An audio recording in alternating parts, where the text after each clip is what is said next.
the literature, accounting for, sorry, I just clicked the got it, accounting for 41% of the publications.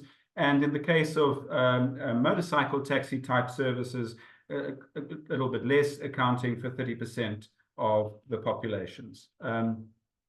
Having said that, however, even though Africa does represent well in the informal public transport literature, there are quite a number of countries on the continent where little research has undertaken. And these heat maps on the right are from a transitions study funded by HVT that I'll come back to later, that showed that really the concentration of research in various themes is in West, East, and Southern Africa, particularly Ghana, Nigeria, Kenya, Tanzania, Uganda, and then South Africa at the bottom. And there are many countries where you simply won't find academic papers focusing on those contexts. So what research themes have attracted most attention? There's 8 of them that I'm going to talk to very, very briefly. I must say this is, my own interpretation, and undoubtedly I'm biased. The things that are closer to me appear bigger in my field of vision. But I've tried to give it at least a subcontinental flavor. The first of these main themes is really around how these operators organize themselves as businesses, how they organize themselves into unions or associations, how they regulate themselves, and also how they interface with public authorities and are regulated by public authorities. One of the earliest authors in Africa, at least in this field, was someone called Meshach Khoza, who was looking at the internal dynamics of the minibus taxi industry in South Africa. Ken William, back in 2008, produced a really thoughtful piece around what he called a regulatory cycle. Brendan Finn has done some really interesting work, largely in Ghana, looking at the organizational structure of informal operators. And then Dorothy McCormack and her colleagues, Winnie and others at the University of Nairobi, did some very interesting work on Matatu business strategies, really highlighting the heterogeneity of this sector. A second main theme has been multimodal integration and how complementary informal mobility operators are with scheduled formal operators. And this is an area that my own group at the University of Cape Town has been particularly active in. A former doctoral candidate, Pablo Salazar Ferro, was looking at the question of hybrid public transport systems, combining formal and informal, in his thesis at UCT.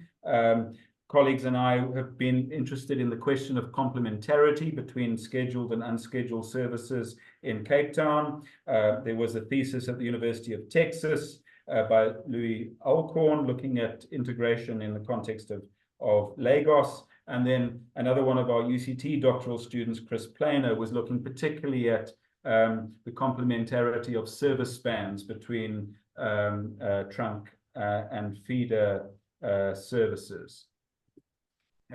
A further theme is related to the precarity and vulnerability of labor relations in the sector. Some really pioneering work done by Matteo Rizzo in the case of Adala operators in Dar es Salaam.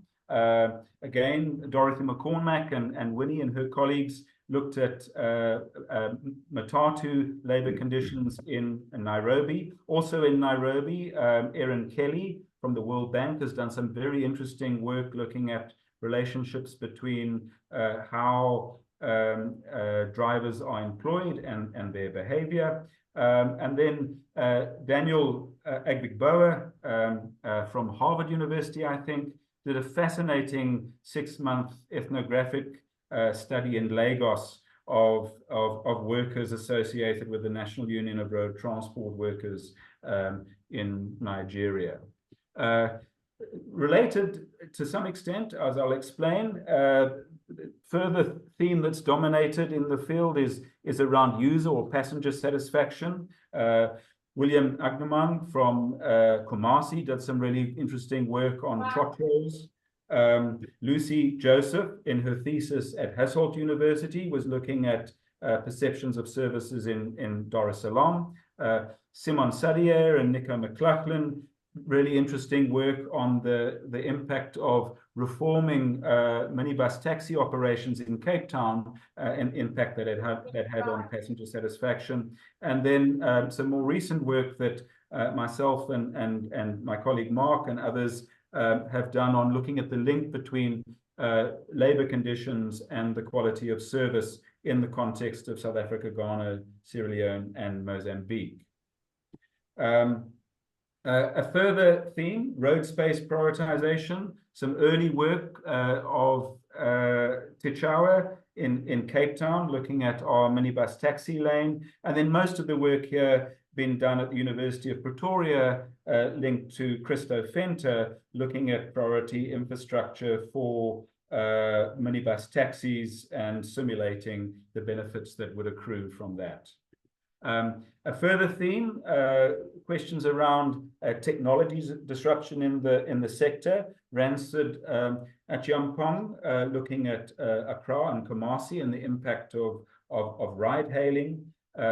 Tinka Arujo, another thesis student, looking at cashless fare collection systems. Tinus Boyson from the University of Stellenbosch has a very strong program of research looking at electrification in the sector, and then also a recent doctoral candidate at UCT, Bianca Rysek, looking at the information needs and using technology to provide information services. Another field of route mapping and route data, pioneered largely with input from Jackie Klopp. She had a hand in the original Digital Matatu project, and then more recently has reviewed some of these mapping exercise with Clemence Cavoli. Justin Kutsia and his colleagues have also been developing an app, the Go Metro app, to enable mapping of these networks. And we had a student, Dirk de Pree, in Cape Town, who used those data to do route typology research. And then finally, network optimization, perhaps less known in the field, but there's some quite significant work that's been done. There was Andreas Newman looking at the simulation of minibuses in South Africa and the optimization there. My colleague Obi Nene has been looking particularly at optimization both in Cape Town and now through a student in Nairobi. And then more recently, Mark Tim and his colleagues have published in Nature looking at comparing formal and informal network efficiencies, a very interesting study there. So those are some of the key themes. Just looking at the kind of the time trajectory here, the top part of this slide looks at funded research programs that either focus in whole or in part on informal mobility. You can see one of the first being the ASSET program that Winnie and I first worked together on back in the late noughties. Then we have the Digital Transport for Africa initiative, the MAC program, and the toned column just gives us an idea of the time period of the MAC program, because that's of course what we're celebrating in this webinar series. The TSUM project, the Transitions project, and the PRISM project as well, being examples of these kinds of funded programs, all kind of becoming a little bit more intense in the more recent years. On the bottom half of the slide, we look at dedicated conference programs. To their credit, the Threadbow conference, looking at competition and ownership in public transport, has for quite a number of iterations had sessions focused particularly on informal mobility. There's also the Transforming Transportation series organized by the World Bank and the WRI, who've included that. And then more recently, the first African Transport Research Conference also had a number of sessions on paratransit. If we look at the outputs in the field, In the top half, you see the results of the Transitions Compendium review, looking at both scholarly and grey literature, and at minibus and motorcycle type services. And you can see a clear uptick in output from around 2010, 2011. And in the bottom half, you can see the results of that bibliometric study I mentioned earlier, which was focusing much more on the scholarly outputs, also showing an uptick, splitting the motorcycle from the minibus type services, showing that there's been more attention on the minibus type services. The question then is, is this growth in services faster than the growing publication that we see as lots of online open access journals have made it easier for academics to publish and to. So what you can see here is the minibus and the motorcycle types taxis and the growth in those publications, not as much as the bike sharing and ride hailing and mated taxi type papers that have been particularly an Asian focus. But on the right, you can see looking at the publications across the entire transportation sector through Scopus, the Web of Science, and the Dimensions data sets. The dotted red line is an average of growth in the entire sector, and you can see that both minibus and motorcycle type services have seen publications growing faster than the sector as a whole. So this is certainly an area that's attracted attention. Moving then on to the state of institutional recognitions by the development finance institutions, the non-profits, and the philanthropies.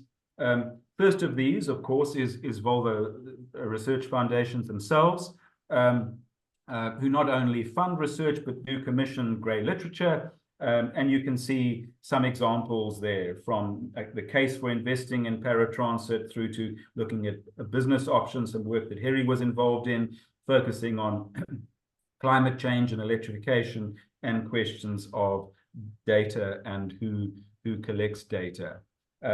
Other agencies involved include Kodatu and AFD, going back quite a while now to their first papers on paratransit, and then more recently, a few years ago, developing what they called a paratransit toolkit as part of Mobilize Your City. The SSATP program, linked to the World Bank, has also been active here, looking at approaches to improving the sector, cashless fare collections, and then the hand of Simon Sadia, I think, coming through quite clearly more recently in a couple of case studies documenting interventions in the sector. The Global Labour Institute, linked to the International Transport Workers Federation, has also done really interesting work in what they call labour assessments, starting back in 2013, and then looking at a number of cities and repeating that exercise. And the ITF has also developed a guide to help with the unionization of the labor force. And interestingly, this work of labor impact assessments is currently subjected to a kind of a lessons learned type report. The higher volume transport program attached to UK Aid has also done work producing a compendium of knowledge, and then what they called a route map translated into Portuguese as well.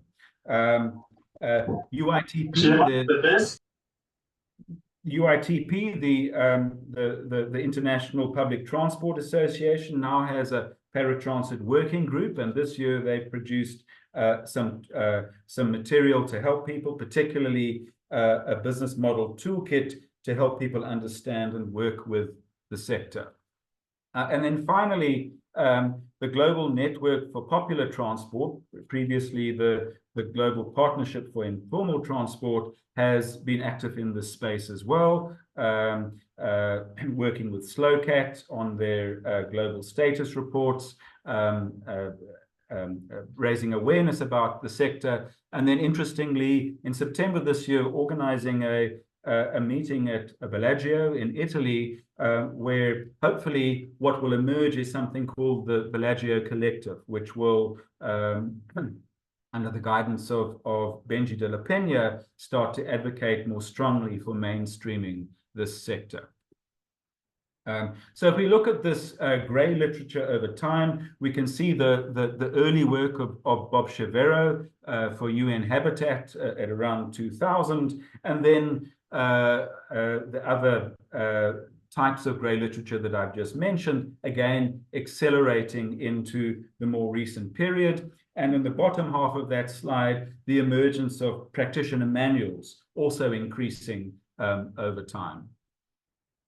So if we overlay these things together, we see an increase in academic publications, we see an increase in funded research programs and dedicated conference sessions, and an increase in grey publications and the production of practitioner manuals. And for quite a long period of time, you might describe much of this activity as sort of discovery and observation, so observing this phenomenon and recognizing its importance, with a period in the 1980s where a set of global north scholars like Bob Chavero were arguing that the global north could learn from the global south, and lamenting the loss of their jitney services in the context of the US at least. And then a following period that does overlap sort of between the 2000s to the end of the 2010s and early 2020s, really focused on justifying the importance of the sector, largely in response to BRT programs that were focused on replacing incumbent operators. And then more recently, you might call it a more experimentation phase, where a lot of the activities more been looking to how we support and improve this sector. So the question then is, has informal mobility reached the public policy mainstream? And I'd argue that growing recognitions amongst academics, the development finance organizations, the NPOs, the philanthropic organizations, doesn't necessarily mean that informal mobility has been mainstreamed in public policy. And if the policy position of sub-Saharan African countries and cities were plotted on a spectrum, it'll be interesting to know where they would be concentrated. So if we look at a spectrum of policy positions, we start at the far left with just ignoring the sector, moving to recognizing it and trying to ban it, then moving to regulating it, but largely for revenue generation purposes, then towards regulating it more in the passenger interest, and finally embracing and trying to improve it. If we were to try and plot policy positions, my guess would be that most of them would fit in that between banning and a few regulating in passenger interest, but most of them in the kind of regulating for revenue, with a couple of outliers. The 7th Avenue Taxi Association, the Blue Dot, the Safe Border type projects starting to embrace and improve. I would argue that informal mobility has not been mainstreamed in public policy at all, and there's much work to be done. And then, Winnie, I'm almost done, in case you're worrying about time. To my last point then, what are some of the knowledge gaps and future research needs? And first amongst these, I would suggest, is understanding the scale and diversity of the sector, not only for sub-Saharan Africa, but globally as well. And the point that Brendan Finn, I've heard made a couple of times around why this is important, is that if we are to understand, say, the benefits of small wins around fuel efficiency or the like in the sector, we need some indication of scale to be able to estimate what the, for instance, climate mitigation benefits might be. There have been a couple of attempts to look at that. On the right, you can see work by Tom Bishop and Tom Courtwright in an amend project that I did a couple of years ago.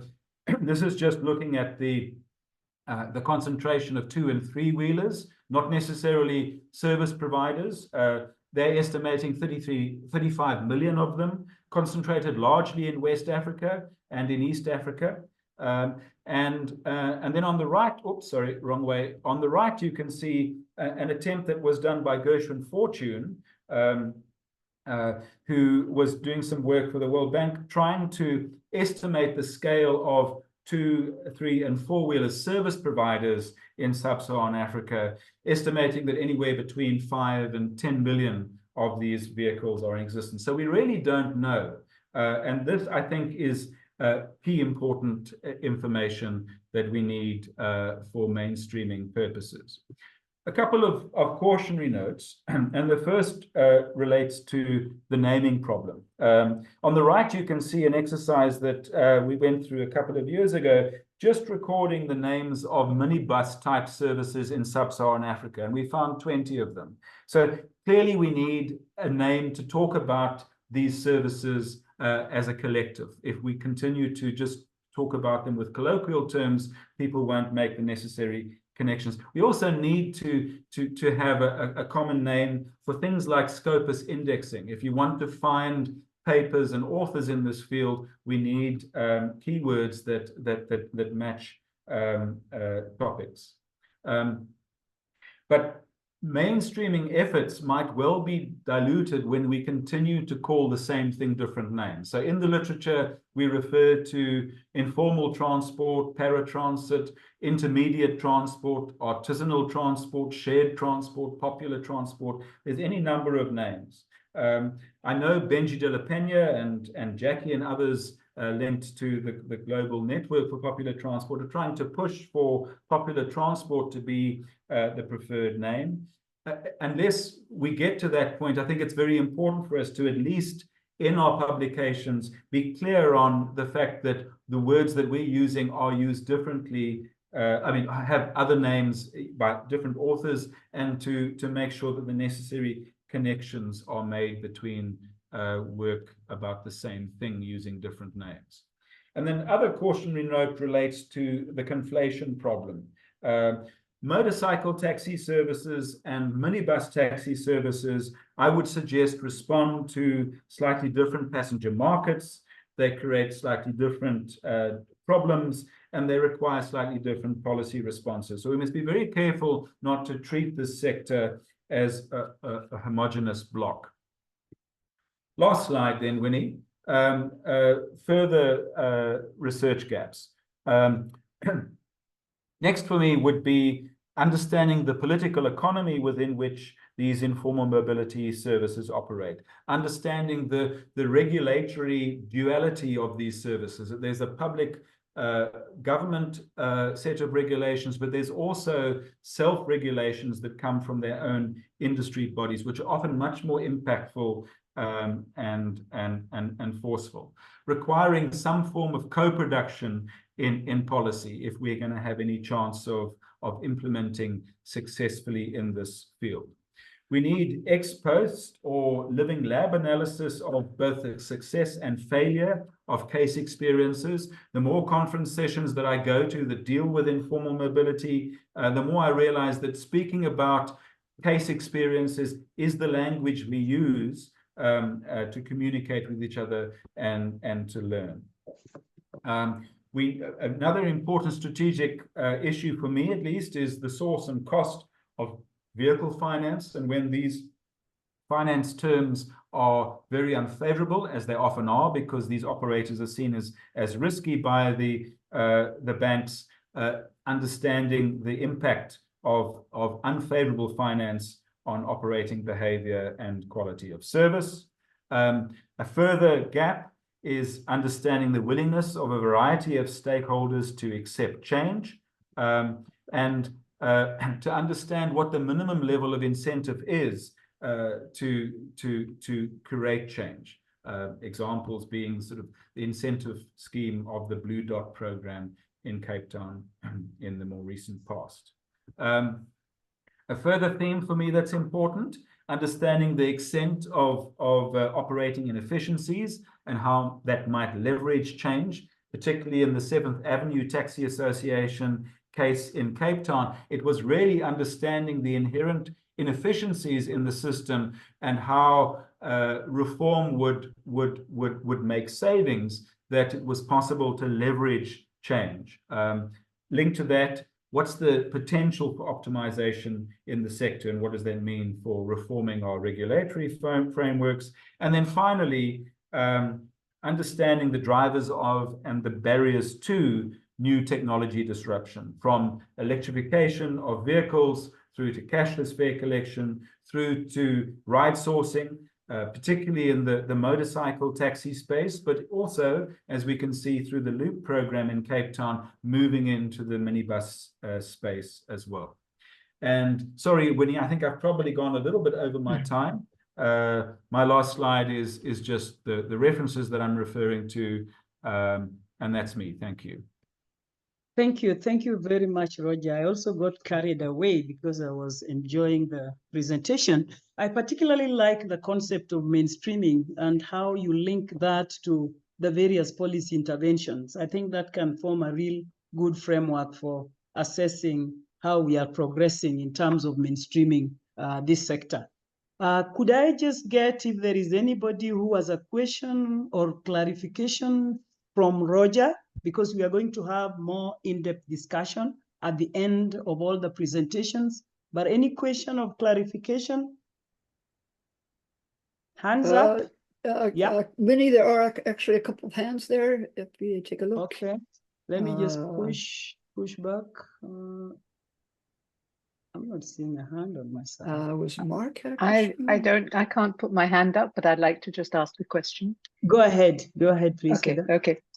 So it was just a clarification. I'm not sure you mentioned it, but it didn't look as if you had included Francophone Africa in this assessment.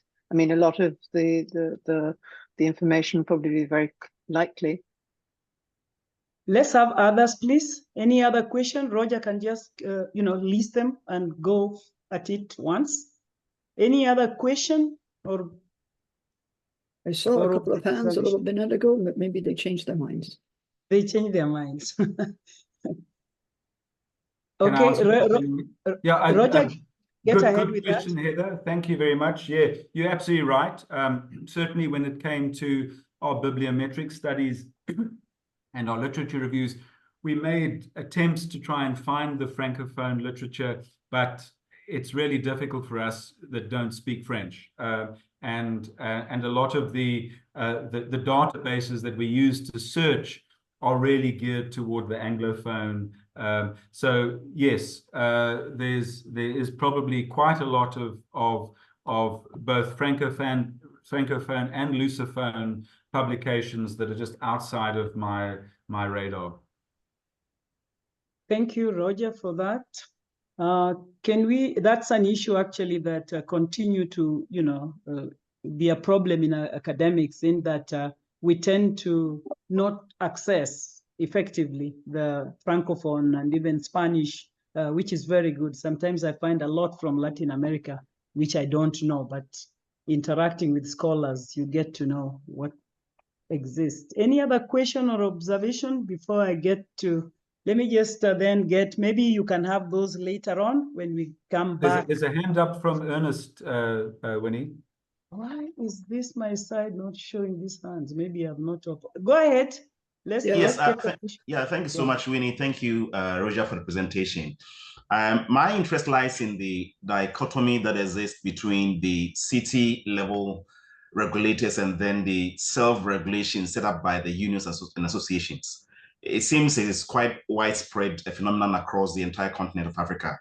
I'm just wondering, do you foresee a day where both regulators at the city level and then the operators, a day where there'll be a measure where they would all come together for the benefit of mobility of urban commuters? I think that's an excellent question. And look, I don't think we'll see easily a kind of bringing together of the self-regulatory frameworks and the public authority frameworks, because often the mechanisms for enforcement are different, and we don't often like to think about the mechanisms of enforcement in the self-regulatory space. I think for me it's more a pragmatic recognition that unless we fully understand what are the things that bring come to bear on how drivers actually operate in the field, and not recognizing that there's a whole lot of self-regulatory drivers that are imposed on them, we're going to be quite naive in thinking that public policies are going to be implemented in the way that we hope. And some of you, forgive me for those of you who've heard me say this before, but last year in June, July, we had a strike of our minibus taxi operators in Cape Town, where the local municipality clamped down its enforcement program, impounding vehicles, and the industry withdrew their services for a few days, and the city economy came to a close. And it really was a kind of a watershed moment of understanding how important this sector is to a city where public informal operators are the mass carrier in terms of the modal shares. And for me, what was the sort of penny dropping for me was the only way out of that impasse was for the city authority and representatives from the industry themselves to come together and actually talk through what were the regulations that were reasonable, what was their common ground. So to your point, Ernest, it was kind of finding, where do we agree? What are the objectives that we both share? Find that common ground and then agree on the best way forward. Thanks a lot, Roger. Thank you very much. Those who might still have questions for Roger, we might get some window at the end as we continue with the discussion. I now want to invite Jackie. Jackie, you can be, loading up your PowerPoint as I just briefly say who you are.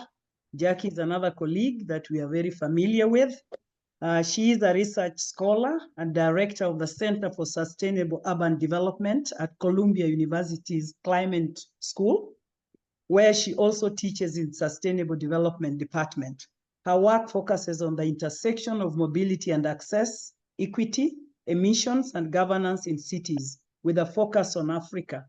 And she is a co-founder of Digital Transport for Africa and the new Partnership for Research on Informal and Shared Mobility, PRISM, which she is going to present right now.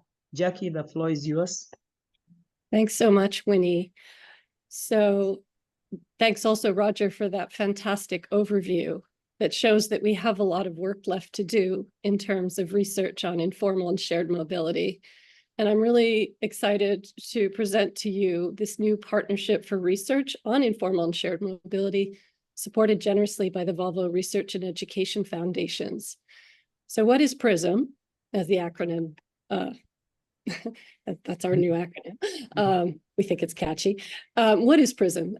It is this VREF-funded global research consortium, and our aim is to really explore how to improve ISM. And so we're in the embrace, engage, and improve part of that spectrum. Like, if we get there, what do we need to do to actually improve these systems, and also how they integrate to our multimodal systems? And our focus is on particularly equity questions and the services and opportunities these systems provide, particularly to Roger's point, that the minibuses, the three-wheelers, and some of the two-wheelers to low-income residents and their communities. So why do we need this? I think Roger did a brilliant job of already explaining this, but informal and shared mobility is really ubiquitous, and it's a critical element of mobility systems and access in the global south.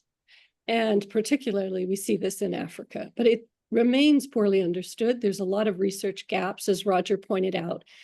And It's also, from a policy perspective, just not, you know, really embraced by so many governments or understood.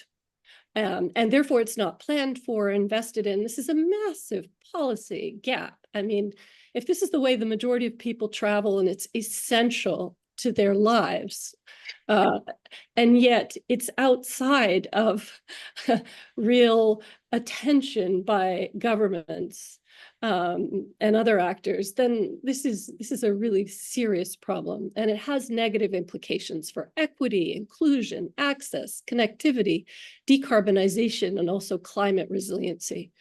So this is a big problem.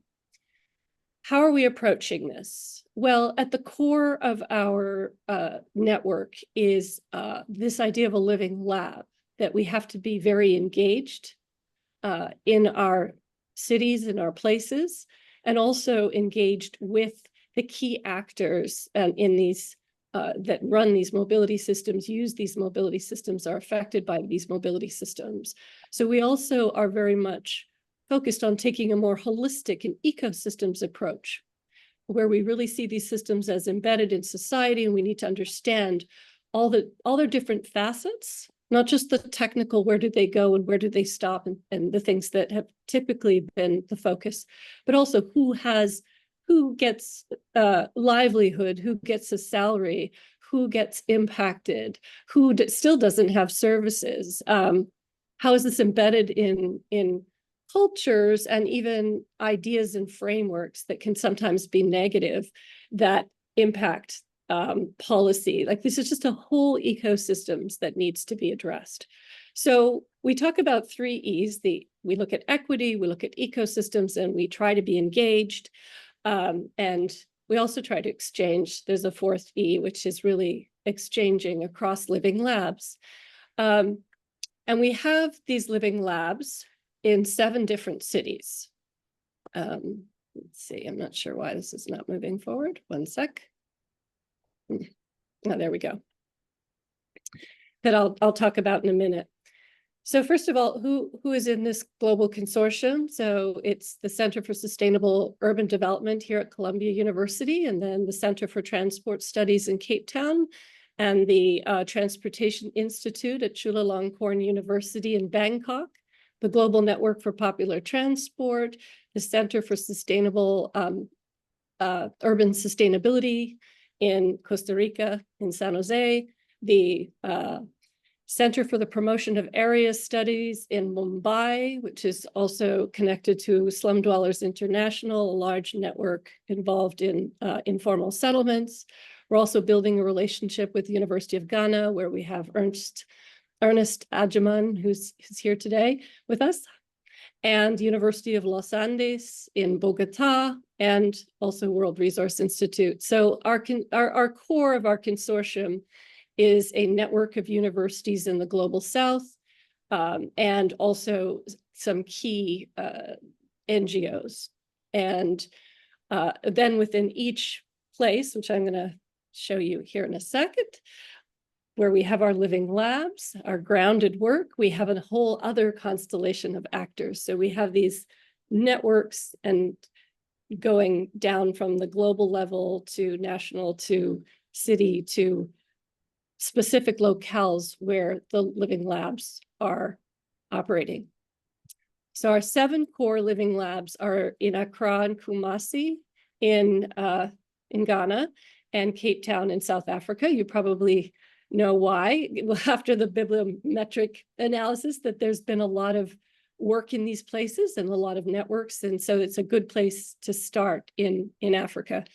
And then we are working in Bangkok, Beijing, Bogota, Mumbai, and San Jose. So we have Asia and we have Latin America, and we have a conversation going on between these different labs and regions, the South-South cooperation, that's very important.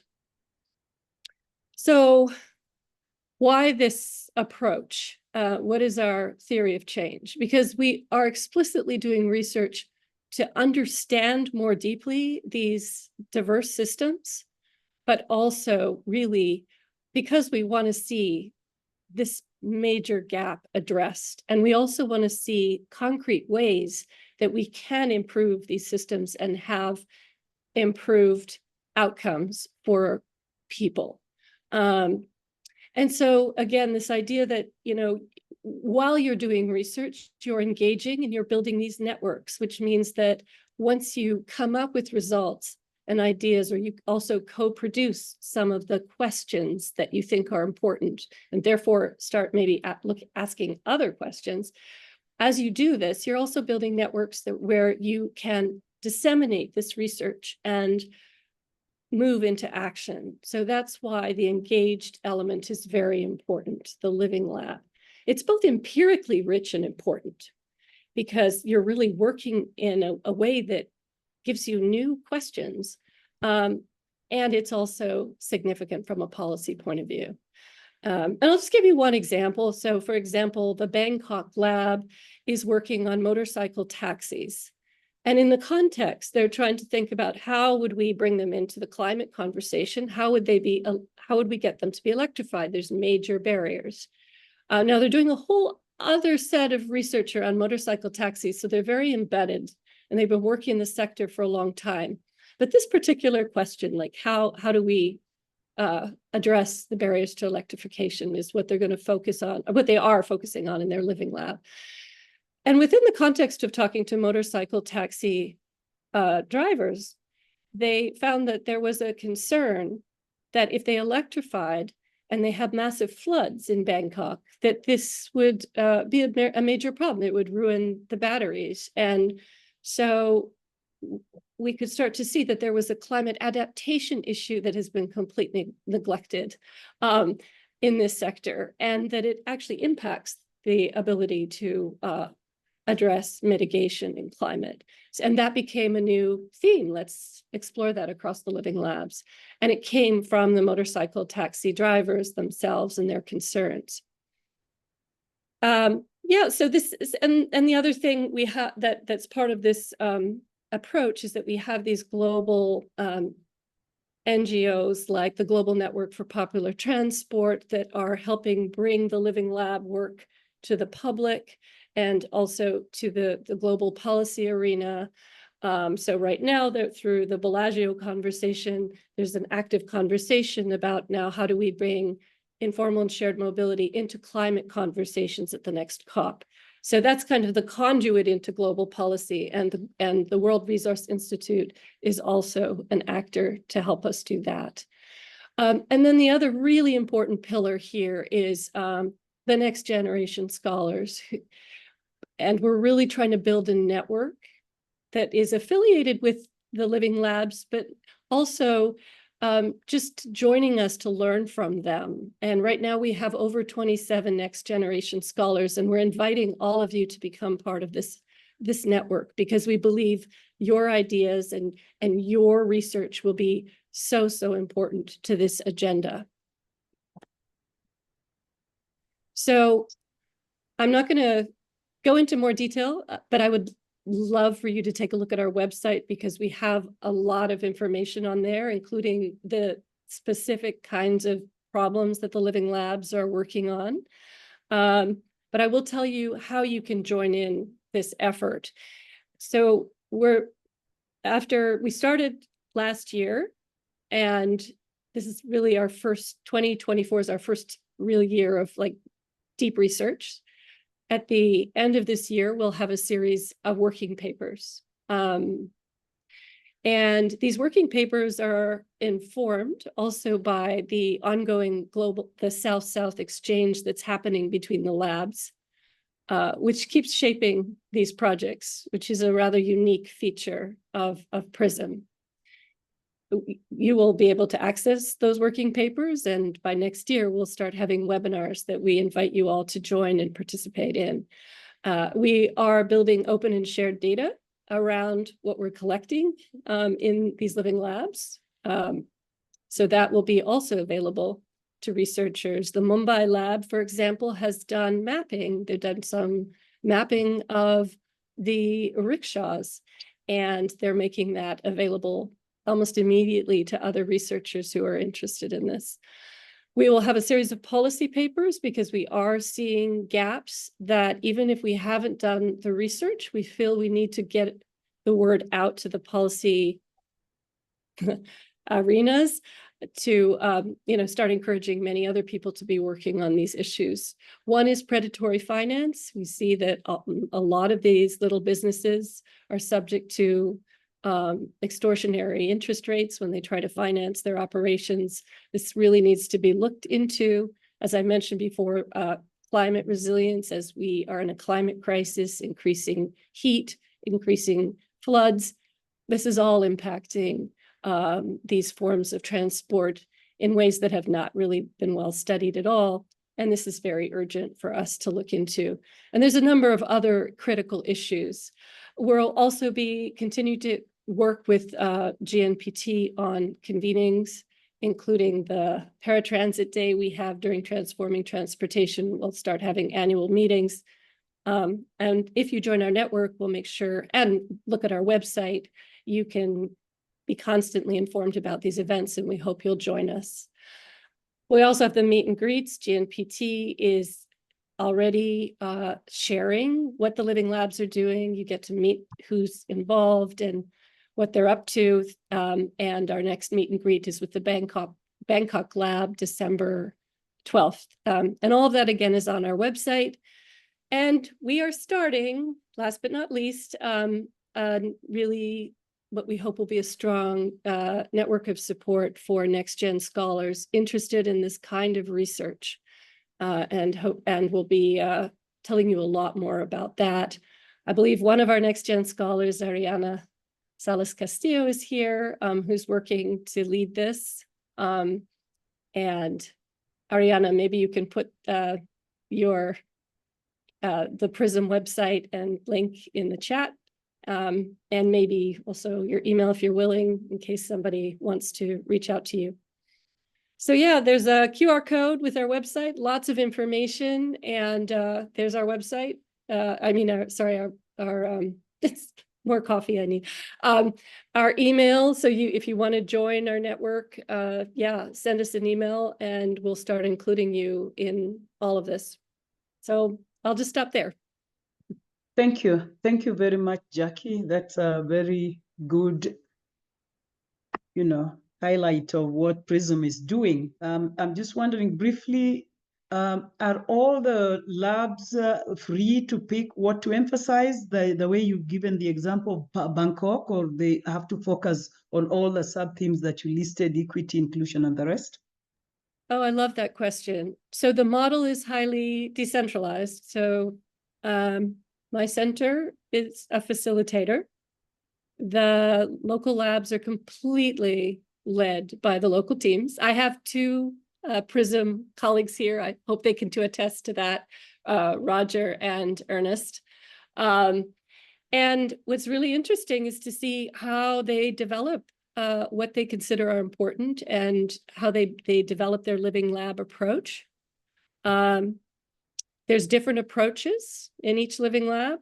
And also, interestingly, I think across all the living labs, we have the different informal and shared modes covered, from the motorcycle taxis to the rickshaws to the minibuses and to the ride-hailing shared mobility services that have emerged with new technologies.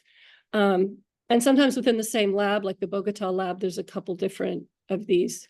So the themes are actually emerging, coming to your question, bottom up. But what happens is once we find an interesting theme, like the Bangkok team really made us aware of the climate resiliency problem, and that was the motorcycle taxi drivers themselves raising this, we then go back to each living lab and say, hey, have you asked this question? What do you think of this issue? It may not become the focus for that living lab, but now they can start thinking about it, and perhaps, it will get picked up by one or two. And then we're saying, listen, let's put a policy brief out to talk about that. There's a whole series of themes coming up, bottom up, led by local researchers. Thank you. Thank you very much. And I'd invite Roger, Ernest, if they want to make any comments.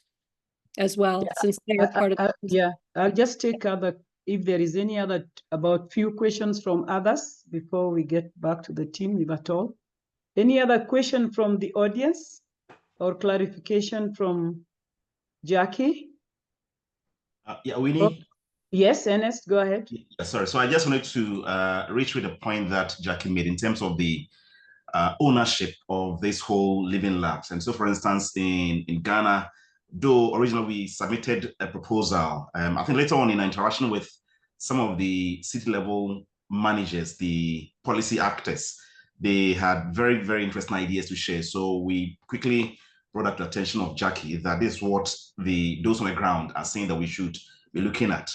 I think that one of the key challenges has been the duration of some of these projects. So a project comes, funds a research activity over 3-4 years, and then nothing comes out of that. So it develops this research fatigue. And so at the level of the policy actors, they want to see continuity. So beyond this, how do we come up with bankable proposals so that we can actually come up with some tangible projects or something for them to see that is the outcome of the project. So I think to that extent, I think there has been a very important collaboration between the global north and the global south. I just wanted to put that on record. Thank you. Thank you. Thank you very much. I think we are running out of time. We need a break. We are eating into our break. Is there any last question before I allow people to break? Okay. If somebody sees the hands, Karen or Jane, you let me know, because I think today I have a problem with seeing hands. Okay, we will take a break. Let's have 5 minutes break instead of 7, so that we catch up with the time that we lost a bit. So 5 minutes break, then we are back. Great, thank you, Winnie.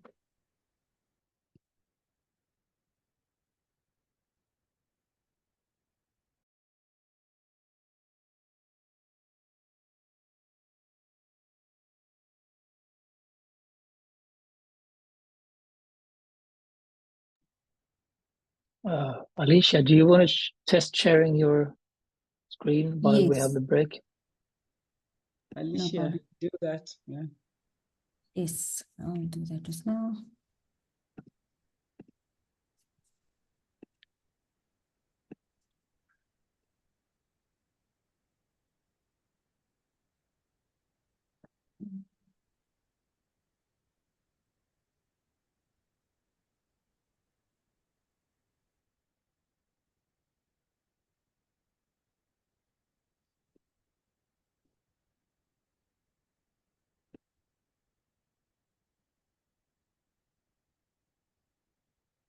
System settings, security and privacy.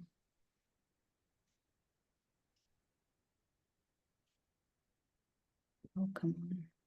It's giving you a problem, Alicia? I'm just taking a moment. Okay. But let me just figure this out.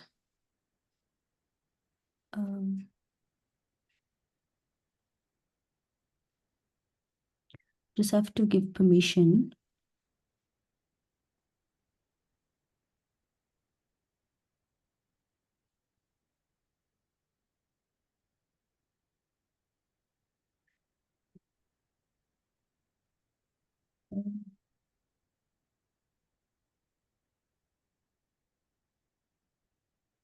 Accessibility.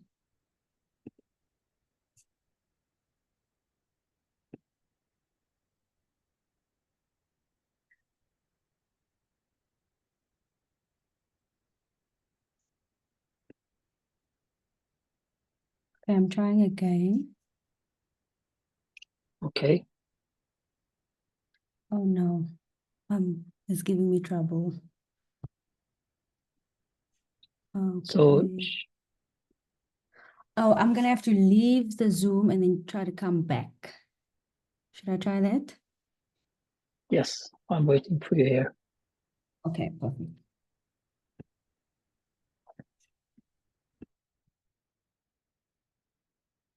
Winnie, otherwise I can share from my screen, but it's better if Alicia does it from her. it's always better when the presenter is sharing, but let's wait and see. Yeah. Whether she will succeed. Yeah. Looking good, Winnie. Mhm. Yeah. So you have Alicia's presentation now. It's okay. She was trying, but she is not succeeding. So she's exited and will try again to get back Okay. and see whether she's able to share. But Jane, we have a backup because I have the slides as Oh, well, so great. I can do it from my side if it doesn't work. If she fails, yeah. Perfect. If it Excellent. fails, yeah. Great. Great.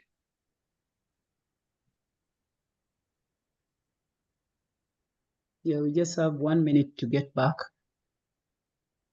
Roger's presentation was very good. It was kind of like memory lane, going back to things Really from good. 2007, Yeah, 8, it's 9. really. I looked at it and I was very impressed, and especially how we moved to where we are. Yes. Yes. Okay, I'm back in the meeting. Try Yes. it in the next 1 minute. We see. Okay, it's coming. Yeah. Good. Yes. Excellent. Okay. Yeah. Okay. Wonderful. Now we Okay. know you will get in. Just move it 1 level down. We see whether they are moving. A full screen, perhaps full screen full mode. screen. Yeah. Yes. Great. Good. Fine. Thank you very much. Now it's working. So then you can stop Okay, you can sharing. exit so that we get back to business. Okay, I've got it. Welcome Thanks. back. I hope all of us are back. Since the difference is not there, people leave their system on. Hopefully, I'm not alone. We are all back. So we are Yes. going to be now going to the next phase of the 3 presentations. And we are going to begin by Dr. Popola Ayobami will be the first presenter in this second session. So Popola, you can be loading your PowerPoints as I just give a brief on you. Popola Ayobami is a trained planner with an interest in how planning shape human well-being and livelihood. He has interest in social aspect of planning and its associated outcomes for residents. Popola has over a decade experience in teaching, community engagement, and corporate support. In teaching graduates and postgraduates, he applies real-life case studies, business and project models, and geospatial approach. Popola led the VREF funded project on a comparative analysis of police harassment and informal transport operators in 2 African cities, Durban and Ibadan. He is also a part of the team in Sachi's chair for Inclusive Cities Project at School of Built Environment and Development Studies, KwaZulu-Natal, University of KwaZulu-Natal. His publications focus on inclusivity, rural and social planning, human livelihood, and well-being. So that's Ayobami. Ayobami, you have the floor to share what you've done with others as listed on your first PowerPoint. Thank you very much, Prof. And good afternoon, colleagues. Thank you very much for the invite. So what I'll be doing this afternoon is just to take us through an aspect of our VREF funded projects, which we completed sometimes last year. So our main work is focused on police harassment of informal public operators in both Durban and Ibadan. Durban, South Africa, Ibadan, Nigeria. But this aspect I'll be presenting has to do with workplace relationship between these public transport operators and city police and also some traffic officers in Durban. So not necessarily what is happening in Ibadan. This is an aspect of my presentation. So the presentation will just take about 4 aspects. I'll provide an overview as regards to why I believe that issues around informality and workplace relationship is so important. And as a way of an introduction, the importance of public transport is already well known. Rogers already provided an overview as to the importance of these public transport operators.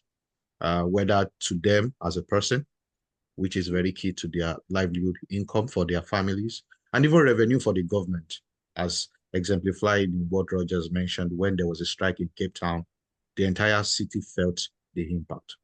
However, one thing that is so shocking is that despite the importance of these public transport operators, themselves are exposed to some aspect of stress, some element of shocks. This explains that despite the fact that they are struggling to make a living, they are being frustrated somewhat in the sector that they find themselves. And most of these frustration come from public officials, whether law enforcement officers, police, or traffic officers, as the case might be. However, irrespective of that, this also points to the fact that we are so familiar with issues around harassment within official blue-collar jobs. And this points to the fact that this harassment or intimidation that we are talking about does just not stop in office spaces. It also has an impact in even informal spaces. The experience on many of these informal operators avail the evidence that workplace harassment cuts across every sector. And also the effort of many of the scholars, just like Mckesson and Ola and the likes, has been to look at the risk that this group of people are exposed to because they are actually engaging in their jobs. And these are elements of operational hazard and operational risk that this group of people are exposed to. And that's why it's very important that we start looking at informal transport operators in cities are examples of operational groups that are constantly exposed to workplace harassment. We cannot forever continue to shy away from this fact that these operators, especially in African cities, are exposed to workplace harassment.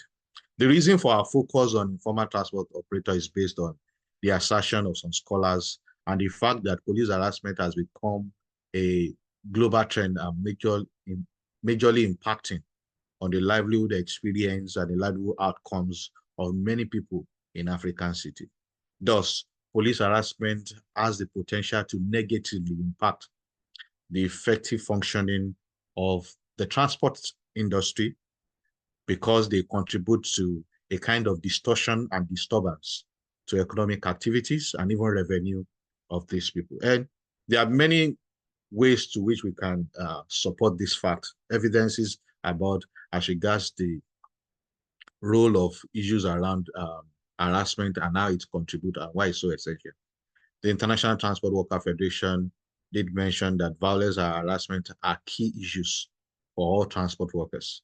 And the aspect from the fact that when we take it from the Sustainable Development Goal aspect, actually Goal 8 and Goal 16, we see that police harassment among informal operators in Ibadan speaks to issues around the rights of these operators to safe working space. When you look at it from the angle of target 16.1, it speaks to issues around reducing any form of violence among these operators. And you can see various examples, and even around issues of corruption, because when you look at the relationship between harassment, intimidation, there's always an underlying word there, which is what corruption. So that's why we can no longer continue to be silent when it comes to issues around harassment of informal public transport operators. And in this presentation, before we go ahead, our idea or the hypothesis that we are trying to test is that well-being of informal transport operators in Durban can be influenced or is being influenced by harassment experiences or incidences. And in trying to respond to these hypotheses, which I'm trying to present this afternoon, I'll touch on the general perception of how does people feel the informal public transport operator, especially within the context of Durban, the dimensions of this harassment and the somewhat effect of this harassment. As I mentioned earlier, this presentation is from already completed study. So as at that time, the study was exploratory, and the data type that I'll be discussing majorly focused on qualitative evidence which we gathered. And as I did mention earlier, it was formally comparative, but in this case, I'll majorly focus on Durban. So this gives an overview of who our respondents are. The roles, they are majorly characterized into 4 aspects: taxi owners, people that run taxis, whether as a driver or that sublet their buses to people. The Metropolitan Police, the rank managers are officials, the local official managers within the taxi areas or the taxi parks. The traffic officers, not necessarily police, but people that are in charge of their licensing, getting their document, their driver license, and the like. So the roles of these respondents range from issues around enforcement, workplace coordination, vehicle registration, traffic management, occupational support, and even mobility within the city.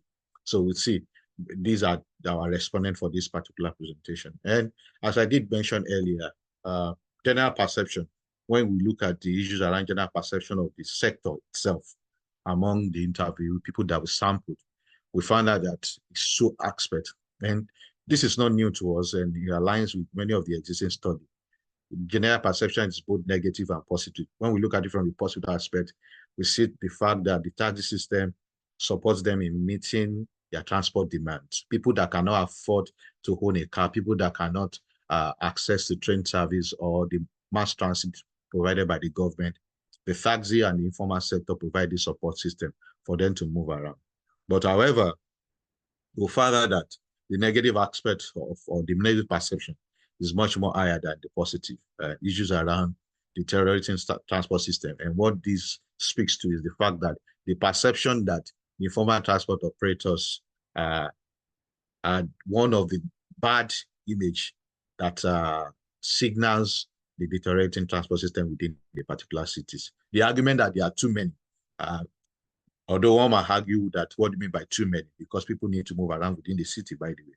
So, but I think the too many argument is coming from the fact that they contribute to traffic congestion, whether through their breaking of rules or their neglect. Reckless operation and the infrastructure delay, decay, and this comes from pressures on road infrastructures and the likes, and issues around breaking rules, breaking regulation, and there are somewhat relationship between the operators and public transport system, whether police, whether traffic operators. And these are some of the issues that are coming up when we talk about the general perception. And when you look at it in depth again, we look at issues around what their behavior, the behavior of the informal transport operator as an example, because we found out that many of these perceptions drive down to behavioral issue.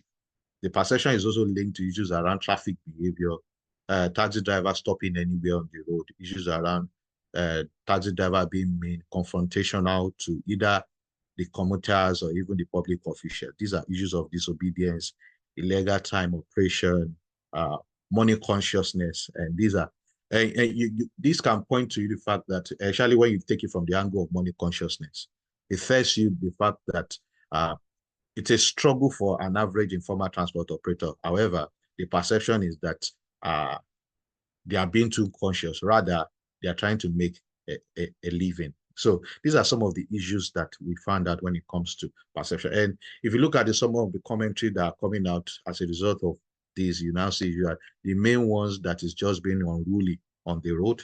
This is a quote by one of the respondents.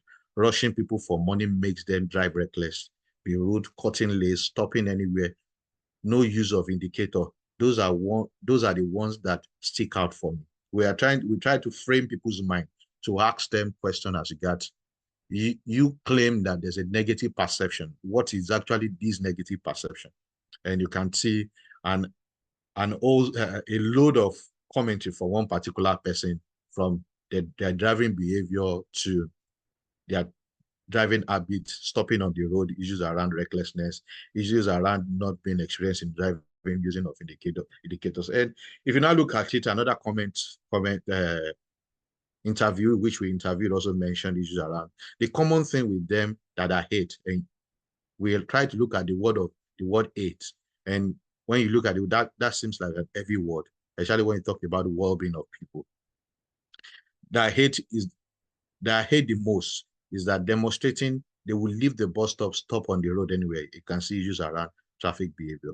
And in trying to further understand, okay, if these are the perception of people, what does this actually translate to? And we know what it translates to, by the way, is harassment. But what are the dimensions of harassment in this case? We look at And we found out that this harassment comes from two angles. One, the dimension of harassment against informal public operator, and operators harassment even against the police and the public. So we found out that these harassment are two ways by the reason of their functioning within the city. When you look at it, the police harassment comes from the place of abuse of power, use of insolent word, demanding for bribes and the like. But when you flip the coin and you look at the interrelationship, you see that even the operators harassment come from the rudeness to the police themselves, the criminal activity that is associated with informal public operators. This has been one of the major issues within the transport sector in Nigeria, and the same thing even in Cape Town. The associated violence, the reported violence that is said to be associated with informal transport operator. A keen look at this harassment narrative study, respondent reveals that harassment in Durban City can be said to be twin. First is the harassment against the police, as I did mention earlier. The other form of harassment, which is also very common, which was quite surprising to us, is violence to other road users. And these road users is coded, whether the boat driver, the e-hailing drivers that are even using the road infrastructure to make a living also. You can see that these are dimensions of harassment and workplace incidences that characterize informal transport operations in Durban. And what I tried to do here is to bring out some quotes and expressions as regards what is really happening. And you see some of the respondents.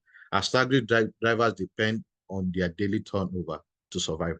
Reckless driving to meet targets made them prone to giving bribes. So we have to bribe to get out of situations. Sometimes, even if you are not having a problem, but still have to give bribe. This explains the perception of the reports of a particular rank driver that you are trying to make a target, make an expected income. So you just use, you want to be reckless, you are expecting yourself to be reckless, and the way out is just to bribe and to find your way out.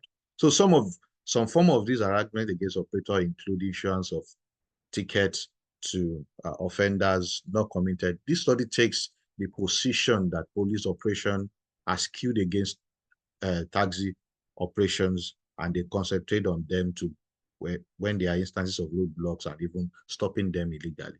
And when you look at these, you try to put it side by side to now see, okay, what is the effect of this, or what could likely be the effect of these, either for the operators or even for the society as the case might be. And you see, one of the things that came out was issues around vehicle damage. At the end of the day, the vehicle can be damaged. For example, maybe when I go ahead, you see instances where the police beats an operator, and some instances there are issues around transfer of aggression. Transfer of aggression, you are not able to meet your ends meet as a driver because of the harassment, and you transfer the aggression, you take it home.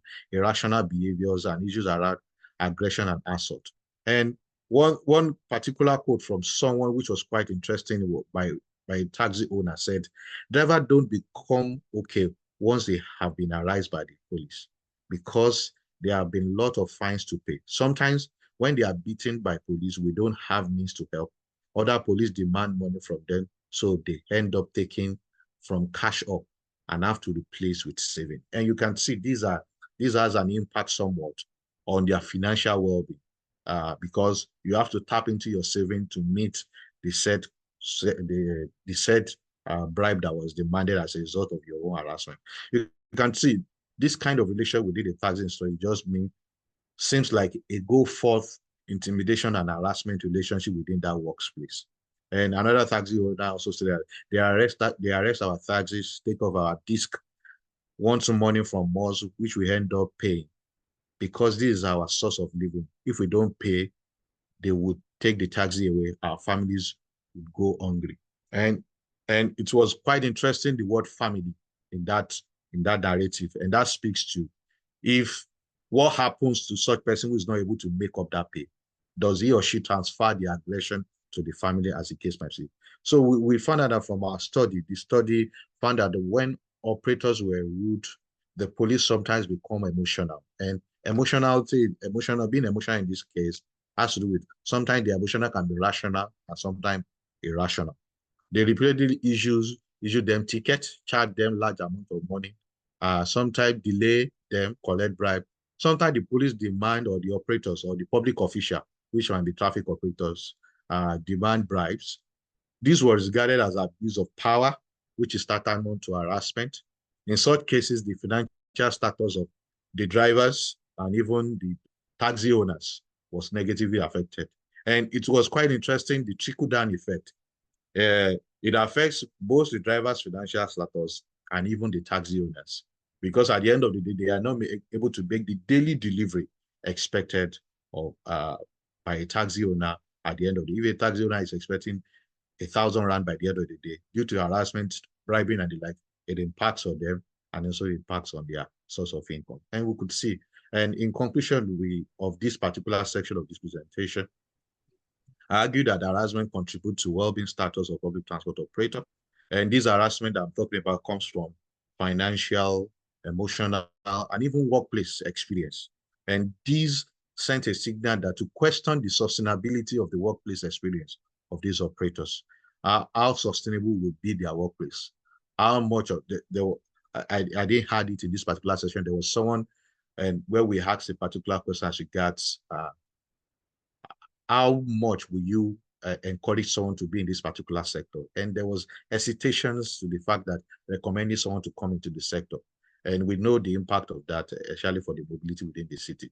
And one particular thing that things are coming up as to questioning the legality of public officials, especially being emotional, giving ticket. How do you balance it?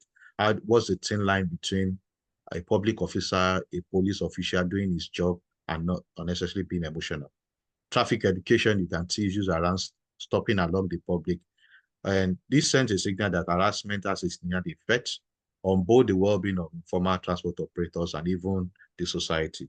Because when you take it side by side, the society, you are looking around issues around crash likelihood, issues around harassment, verbal abuse even among the commuters. And harassment, however I want to say, goes both ways. The transport sectors are harassed, the transport operators are being harassed, while the law enforcement agents are also being harassed in Lagos. Thank you very much, colleagues. This is just a presentation. I'll take our question. I want to appreciate VREF for funding our work. Thank you very much. Thank you very much, Ayobami, and thank you for presenting to us the evil that we must live with, probably due to no option. We'll discuss that at the end. I want to now call the discussant, John Mark Mwanika, who is a program officer at Amalgamated Transport and General Workers Union in Uganda. He has a master's in development studies, Bachelor of Education, and a diploma in education. He's the current chair of Urban Transport Steering Committee, co-chair Sustainable Transport Working Group, and chair of Gig Economy Advisory Group of the International Transport Workers Federation. As a program officer, John Mark has been designing innovative, organizing programs for his union, including organizing informal transport workers in border taxi and long-distance heavy drivers. He is a member of the International Transport Workers Federation, participating in our public transport program that aims to build union influence and campaign in public transport, including bus rapid transit, several African cities. Some of the activities he's been involved in include undertaking labor impact assessment. John Mark, you have the floor. Asante sana. Thank you very much, Professor Winnie. I'll request that I'll turn off my video because of... No problem. Thank you. Thank you very much, and thank you for that kind introduction. Maybe before I... And thank you, Comrade, for that presentation. Maybe before I comment on that, I want just to quickly give 3 reflections on Roger's keynote address. There are 3 key areas that interested me in Roger's keynote. The issue of regulation, where, you know, there was somewhere where you put regulate for revenue, regulate for passenger. This dual kind of regulation highlights the persistent issue we normally come across where informal transport workers feel they're often marginalized or treated as an afterthought, especially when it comes to regulatory framework. Of course, there are very many of us or people who push for self-regulation. Why? We can have another discussion for that. But from the workers' point of view, they feel that there is need for government and policy urban authorities to come in and work with them to ensure that they are part of the regulatory framework that would wish. The other one is importance of data. Somewhere you talked about, you showed us numbers, and you know, those numbers could be conservative, could be whatever, but the importance of numbers from what we have done, as the work professor was referring to that we've been engaged in, there's nowhere in the city we've gone and we have any kind of any data or even accurate data. And yet we know that without accurate data, reliable and accurate data, effective planning becomes just a guesswork. I think that's where we need to really also, maybe through Jackie, Winnie, maybe support from Volvo, we see how to develop template for data collection such that we start informing the process of planning and whatever through credible data. The other one is the colloquial names you referred to. These colloquial names of matatu, taxi, boda boda, whatever, are also a cultural identity. They may be colloquial, but they are names that informal workers don't just look at as just labels, but they represent a cultural identity that is deeply embedded in the communities they serve. So in an attempt to change them, need a bit of careful, sensitive kind of negotiation. Now that leads me to what the presentation has been. There is a reference, there are two quick ones I want to speak to. There's a reference to operators. And this is sometimes also a narrative that needs to be unpacked. When you talk about operators, are you looking at owners? Are you looking at workers? Are you looking at service providers? So from my perspective, I'm going to look at these comments from a worker perspective. So I'm looking at informal workers, informal transport workers. Then the other one is around what you've spoken to on the topic of harassment. You know, on the onset, I want to say police harassment is a big thing. The big thing because it is actually the bedrock of some of the ills in that. And the big one is the corruption that is there. And sometimes, and you brought it very well, whereas you look at it as a displacement for the workers, for us, we're also looking at it as a displacement for police officers, traffic officers themselves, because they are one of the most poorly paid civil servants. And in our studies, if you are a very good loyal police traffic officer, and at the end of the day, you get back to the station and report with something kidogo to your assignment officer, then you'll be sure tomorrow you'll be assigned to a more lucrative route. So it's also something we need to look at as we look at behavioral change from the workers' perspective. There is also a big need of behavioral change from the police officers' perspective. Overall, the study really examines this complex adversary kind of relationship, because it is not only Durban or Ibadan. I've been doing some work in over 7 cities, and actually it is a thread that cuts across all these cities. And in most cases, it has manifested in something else. And the adaptability of the transport workers, they have also formed themselves into certain things. In Nairobi, this one I can mention because I have my colleague Pascal in here, and even Professor Winnie.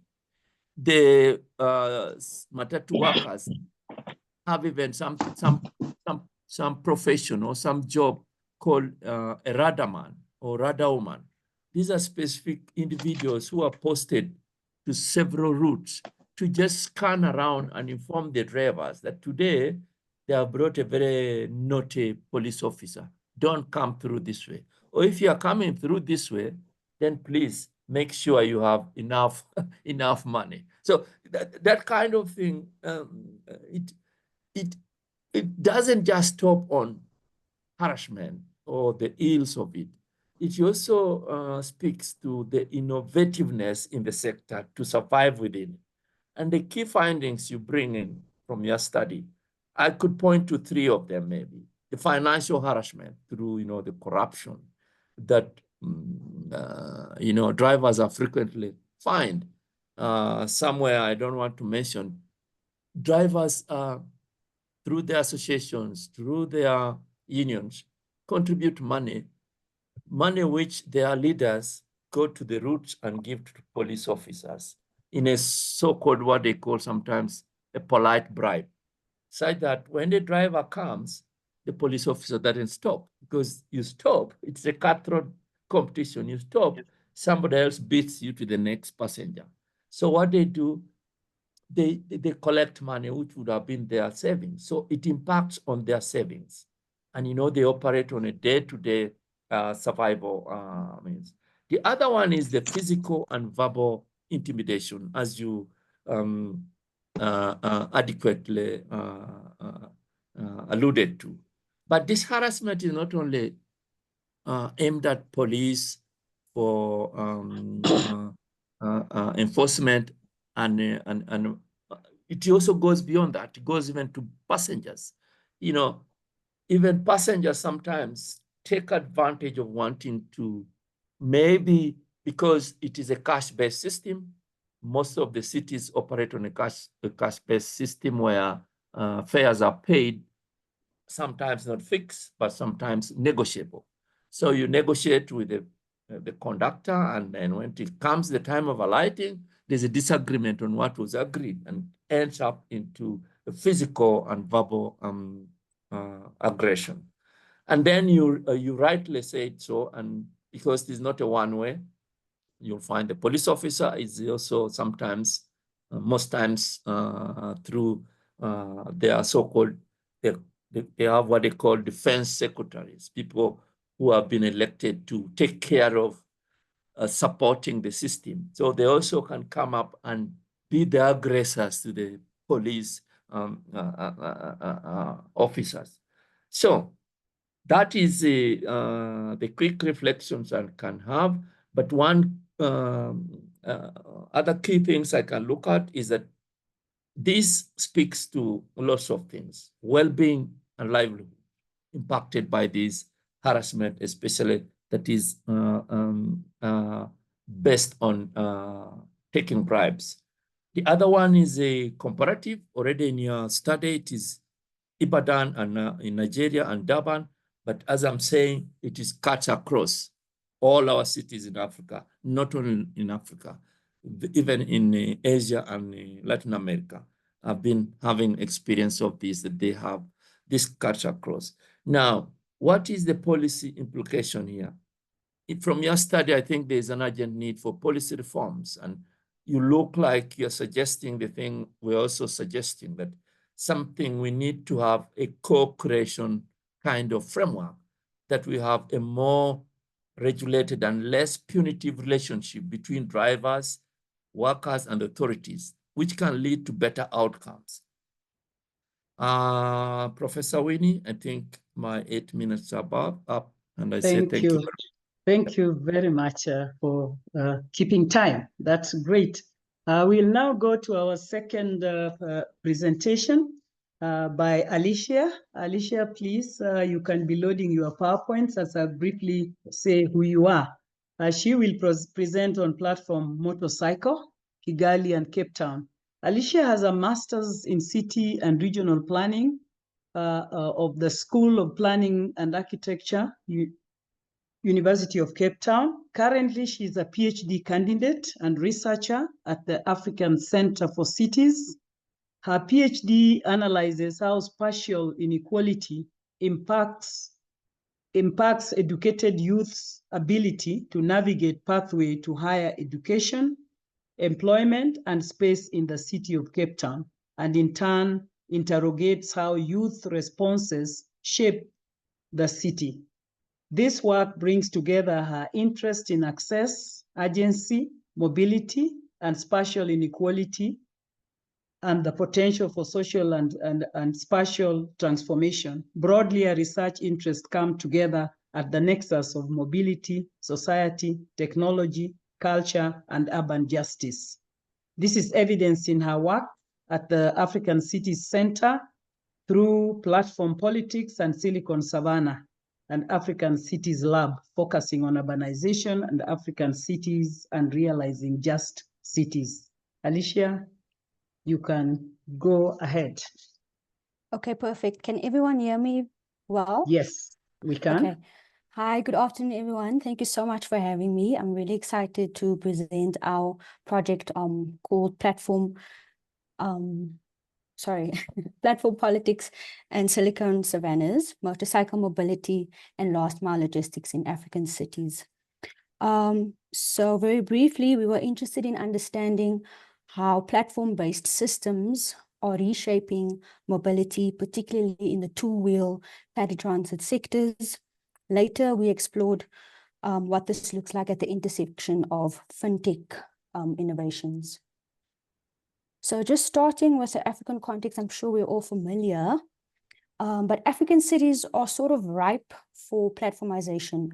When I talk about platformization, I mean, it refers to the process of incorporating existing economies or creating entirely new ones through digital infrastructures that enable multi-sided markets that produce value through data-driven intermediation between different actors in the market. In the African context, this process is increasingly predicated on the possibility of enrolling and making legible informal economies. Activities that have thus far seemed to escape both the control of the state and circuits of global capital are now imagined as a new frontier for the expansion of digital platforms. These platforms are, of course, imagined as having the capacity to collect data and analyze data that can offer a response to the sort of unknowability and riskiness in informality. As such, African cities, with its splintered urbanism, the mix of colonial urban planning, rapid urbanization and unplanned growth, and little to no public transport systems, motorcycles have sort of been a staple fixture of urban life, offering diverse services from commuting to last mile logistics. And they've kind of always operated on the periphery as an unwieldy sector. They're also dominated by unemployed young men who do a lot of the labor. And John was just referring, and the presentation before me was referring to the kind of contextual realities of doing this kind of work. Following on from this, there's been, at least in the past 10 to 15 years, increasing investment in the supply of digital infrastructure through the rollout of broadband infrastructures, smartphones becoming more affordable, and this increase of smart city planning ideals by states and cities. This has further been bolstered by the increase in venture capital, where Africa is now seen as this sort of fastest growing venture capital region in the world.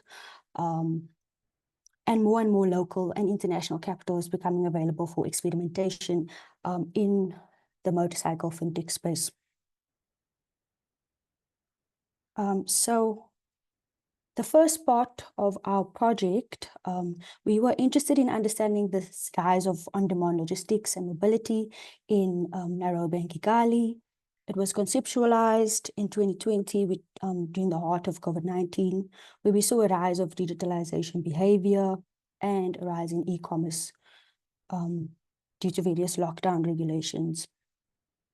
This brought together ACC's interest in mobility platforms, as well as wanting to speak back to theory around techno-optimism versus techno-determinism.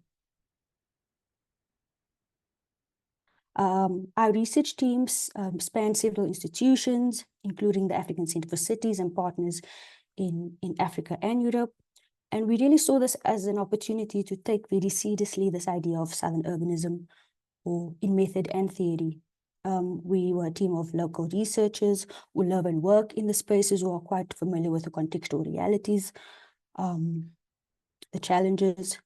And our methods included sort of downloading all these apps, trying some of them out, ordering delivery from different apps, just to kind of understand how they work, what they do. And also, we didn't want to interview the riders, who are often very vulnerable, which the presentations before me really spoke to. So this was a conscious decision. We also met, the team met in 2022, and we discussed some of the preliminary research trends, what we were seeing, what was emerging, and we could quite quickly compare and contrast the different cities. So in phase one, we were interested in understanding how platform-based systems were shaping and reshaping urban mobility, particularly in the two-wheel paratransit sectors. We focused on the relationship between mobility practices and existing paratransit mechanisms. We were interested in the policy perspectives and governance more broadly, and how this idea of platform urbanism fits in with the broader mobility and developmental agendas in African cities. The questions we asked were around what are the existing governance arrangements and power dynamics, what were the new apps that were being developed, who was funding them, who was designing them, how are they being implemented, how the apps were changing governance arrangements, if at all, and what was the implications for the mobility sector. So this is just a slide from our findings from the first part of the research. What we found was there was quite a lot of different apps, of course, being developed both locally and internationally. And this was both in Nairobi and Kigali. Somebody's camera is really distracting in the corner. Samuel. I'll try to ignore it. Yes, so on the slide here, we see different kinds of services that were available on the apps. Interestingly, only a few of them were actually commuter or taxi motorcycles. And I sort of imagine that this was perhaps because sometimes these services prefer to be offline for various reasons. Oh no, there we go. So the next slide is on the governance and regulation in the space. So in Nairobi, the surrounding ecosystem doesn't fit squarely within the existing legislation and regulatory frameworks of Nairobi or Kenya, both for logistics and commuting. And the use of motorcycles, as others mentioned, is sort of a gray space in existing policies. And if we compare this to the Kigali case, we see quite a complex arrangement of policies. And the digital ecosystem in Rwanda is dominated by government institutions and government-led initiatives, like the Rwanda Information Society and the Rwanda Utility and Regulatory Authority and the Ministry of ICT. So it's quite a regulated space, and it's quite a top-down and from the state. So some of the key insights was that there were a wide range of platforms, some of which are local, some are global, but they are adaptive in creative ways, and they respond to the context in which they operate. For example, many people don't have smartphones with enough storage space or data to download all these different apps, so they use WhatsApp rather than in-app messaging. There are a lot of technological workarounds and tinkering, where we see people extending the usability and adaptability of these apps to serve their needs. Also, riders often go offline to do the trips. Another key insight was the complex labor arrangements, and my predecessors mentioned a lot of them. The riders are quite vulnerable and they face a lot of intimidation. I spoke about the workarounds. Samuel, could you kindly switch off your video if you are not stable with your video? Samuel, could you switch off your video kindly? Go ahead, Alicia. Okay. So while they are both e-hailing and e-logistics rely on the motorcycle, the rider, the user, the smartphone, regulatory regimes and governments of platforms are often dealt with separately. And that, of course, is an issue. Another interesting insight is how platform mobility and logistics is changing urban landscapes and urban economies through the increasing proliferation of ghost kitchens or ghost warehouses. And this was present in all three of the cities. Lastly, what was missing was this interaction with payment systems. As you can imagine, payment or digital payments are part and parcel of the system. So then in our phase 2, we shifted our focus to the relationship between motorcycle platforms and fintech. We added Cape Town as another case study.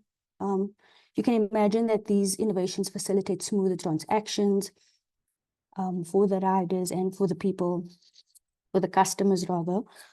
But they also raise concerns about data ethics, regulation once again, and the impact this has on the workers themselves. So we were particularly interested in how fintech is shaping and shapes the motorcycle platform ecosystems. We took a more immersive and collaborative approach. As I mentioned, we met in person, we framed the project together, and we saw how the literature was focused on the sort of promises of fintech versus critiques of fintech. So we decided to stay in a sort of, we took an ambivalent approach, which means that rather than being neutral, we were critical of both the promises and the critiques.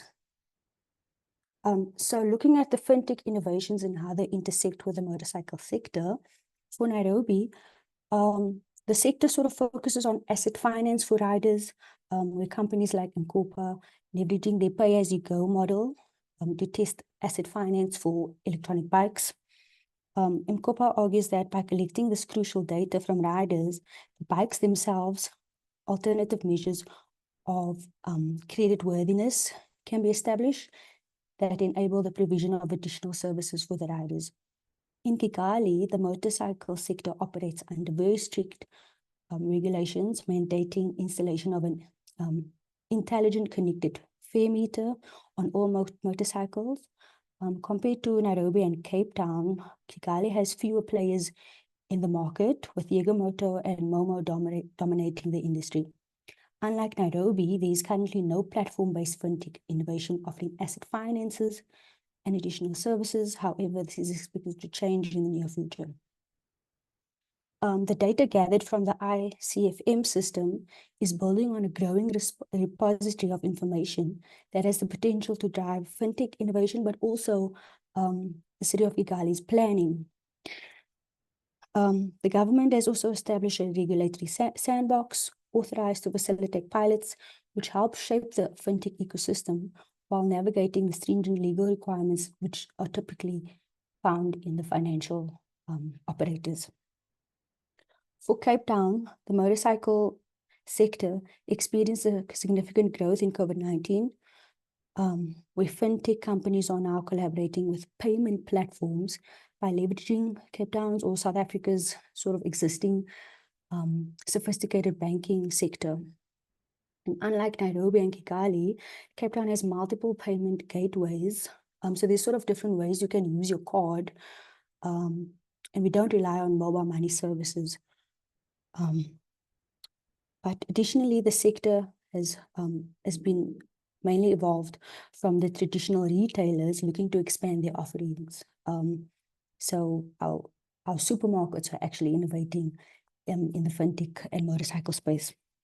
So we have lots of grocery delivery apps. For example, the Checker 6060 app, which is a grocery shopping app, has made strides in this regard.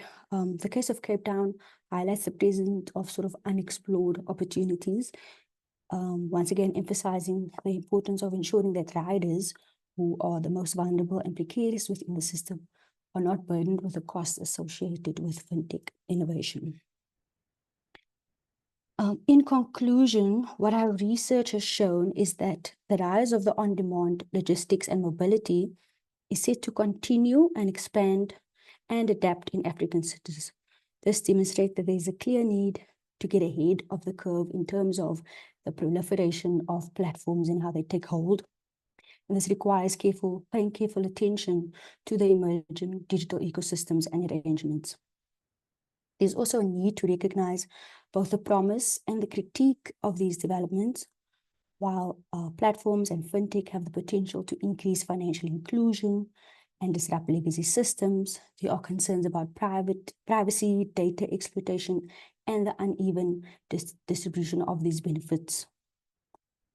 Our research again highlights the need for more comprehensive regulatory frameworks to keep up with the pace with the rapid changes on the ground.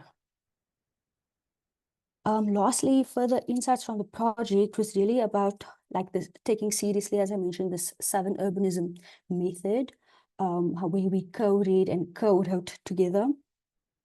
So it would be just the method itself. It's really interesting to see how this can play a role in future projects.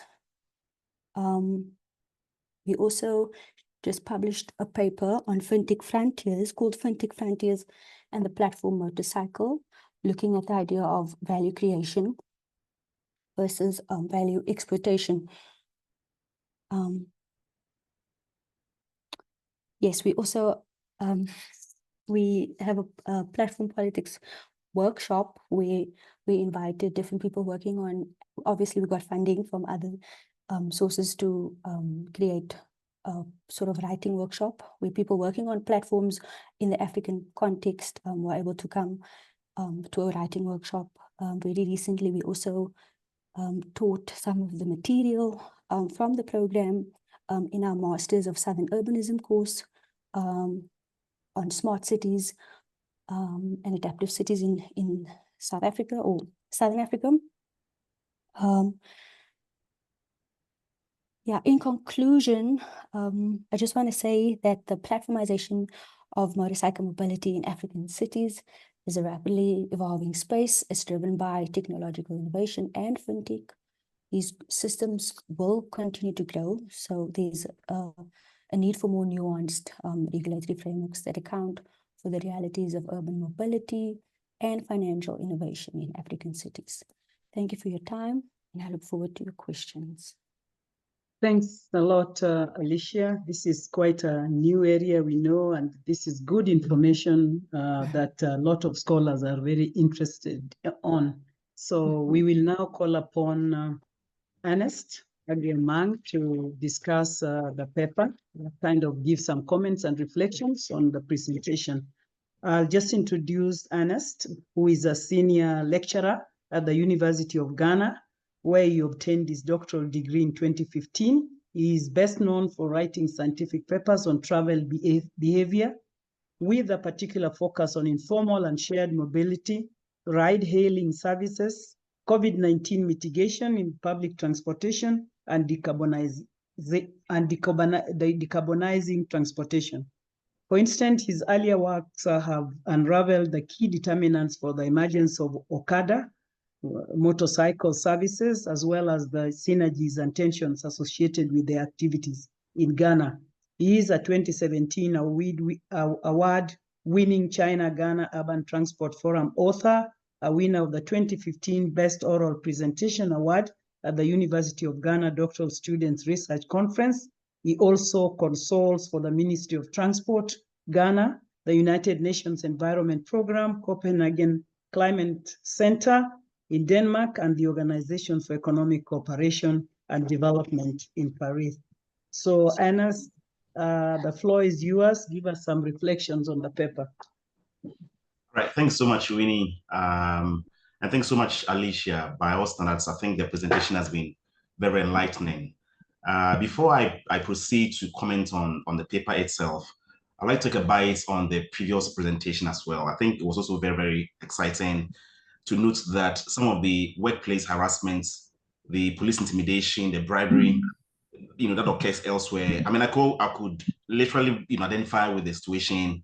And I think the commentary by John Mark, where he also looked at some of the, if like, adaptation, resilience mechanism, coping mechanisms from the operators, including, trying to be very gentle and polite about the bribery, using the associations. And I think I find that quite innovative.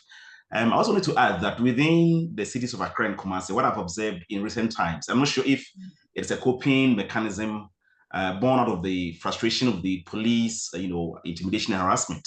You find that many of the taxis, we call them trotro, many of the mini bus operations, you see they would have written some, their worldviews. So typically they will write some short notes, their worldview, you typically write on that. And in more recent times, I've been seeing a lot of these taxis or trotros having inscriptions like respect the police is a friend. I'm not sure it's a way to tone down when you are arrested, but I mean, it can tell the power dynamics, the whole cat and mouse game between, if like, the policy actors, the policy operators, and then those that the laws are designed to govern. And so thinking through the paper, Alicia, thinking through your paper, the power dynamics, I was quite enthused at the fact that in certain jurisdictions, you mentioned about the whole state-driven platformization in Kigali. There seems to be a policy interest to ensure that people are able to use these, motorcycles, motor taxi services in a very more advanced, technologically driven ways. Interestingly, the context also is quite key. You come to other jurisdictions, for instance, in Ghana. I know you given the ample reviews you have done, you must have known that in Ghana is an illegality. It has been allowed to, for motor taxi operators to operate and charge a fare. And so the idea about digitalizing is not even on the table. And so I wanted for us to reflect through to see the extent to which the findings that we are making are replicable across the subcontinent, because you ended up by saying that by offering some policy recommendations and then hoping that it will be applicable across the sub-region or the continent. And I was just wondering that, can we have a look at the political economy, the context? So for instance, not long ago in the city of Kumasi, the city authorities took drastic measures to outlaw the activities of motor tricycle operators from operating within certain parts of the city. The question will be, how do we incorporate this whole idea about platformization in a context where it is only about illegality, it's only about creating laws and bylaws that allows the police to constantly harass? Because once you're arrested, the law says it's an illegality. And we all do know that we're only behaving like, the proverbial ostrich. We are playing the ostrich by burying our heads in the sand and the whole body is exposed. So given the mismatch between demand for movement in urban centers and the limited supply of services, especially from the formal bus services, motor taxi activities, or CADA as we call it, border, or whatever you may call it out there, they are going to proliferate. But for us as researchers, we need to reflect through how do we influence policy? And that takes me to my second important point. Now, there's one thing to, as a researcher, receive some funding, do very top-notch research that you've done and communicate among the intelligentsia, among us in academy. But how does that influence the everyday policy actors on the ground? So for instance, you can do your research, publish as researchers, and I very much encourage that we do that. And I'm very happy that as a doctoral student, you're able to even publish some of the outputs. But I'm just wondering the extent to which our policy recommendations become very reflective. How does it solve problems on the ground? And so, for instance, there is this tendency where we do our research and expect policy actors to pick them up and implement them. I was just wondering if you've considered thought of developing policy briefs, something that will be easily digestible by the political actors. It's quite important. And also co-producing the knowledge with them. We recently had some funding, did some work with one of the ministries in the country, and somehow because they were part and parcel of the development of the research problem, what we found out was that there was a level of belongingness, and so they were willing to incorporate that into national policies, and I think that's quite key. It's something we need to take care of as researchers. Other than that, if we produce the knowledge without their involvement, chances are that they will simply throw it out of the window without really implementing. Again, I'm looking at the impact of our research, this beautiful research, on the participants. Okay, what's our theory of change? What are we aiming to change, right? Are we hoping to ensure that within the African continent, we have a lot more of these digital platforms coming, to serve people? Maybe, but to what extent do people who contribute to our research feel that the time they spend with us is worth it? Else, research fatigue may set in, because typically we come in, we interview them, we gather the data set, and that's the end of the story for them. And so I think it's quite important that we have a look at that. I was just wondering again, the best practices that we can pick from Rwanda, from Kigali. I think they are trailblazing the continent in terms of all of these, many of these innovative forms of movement.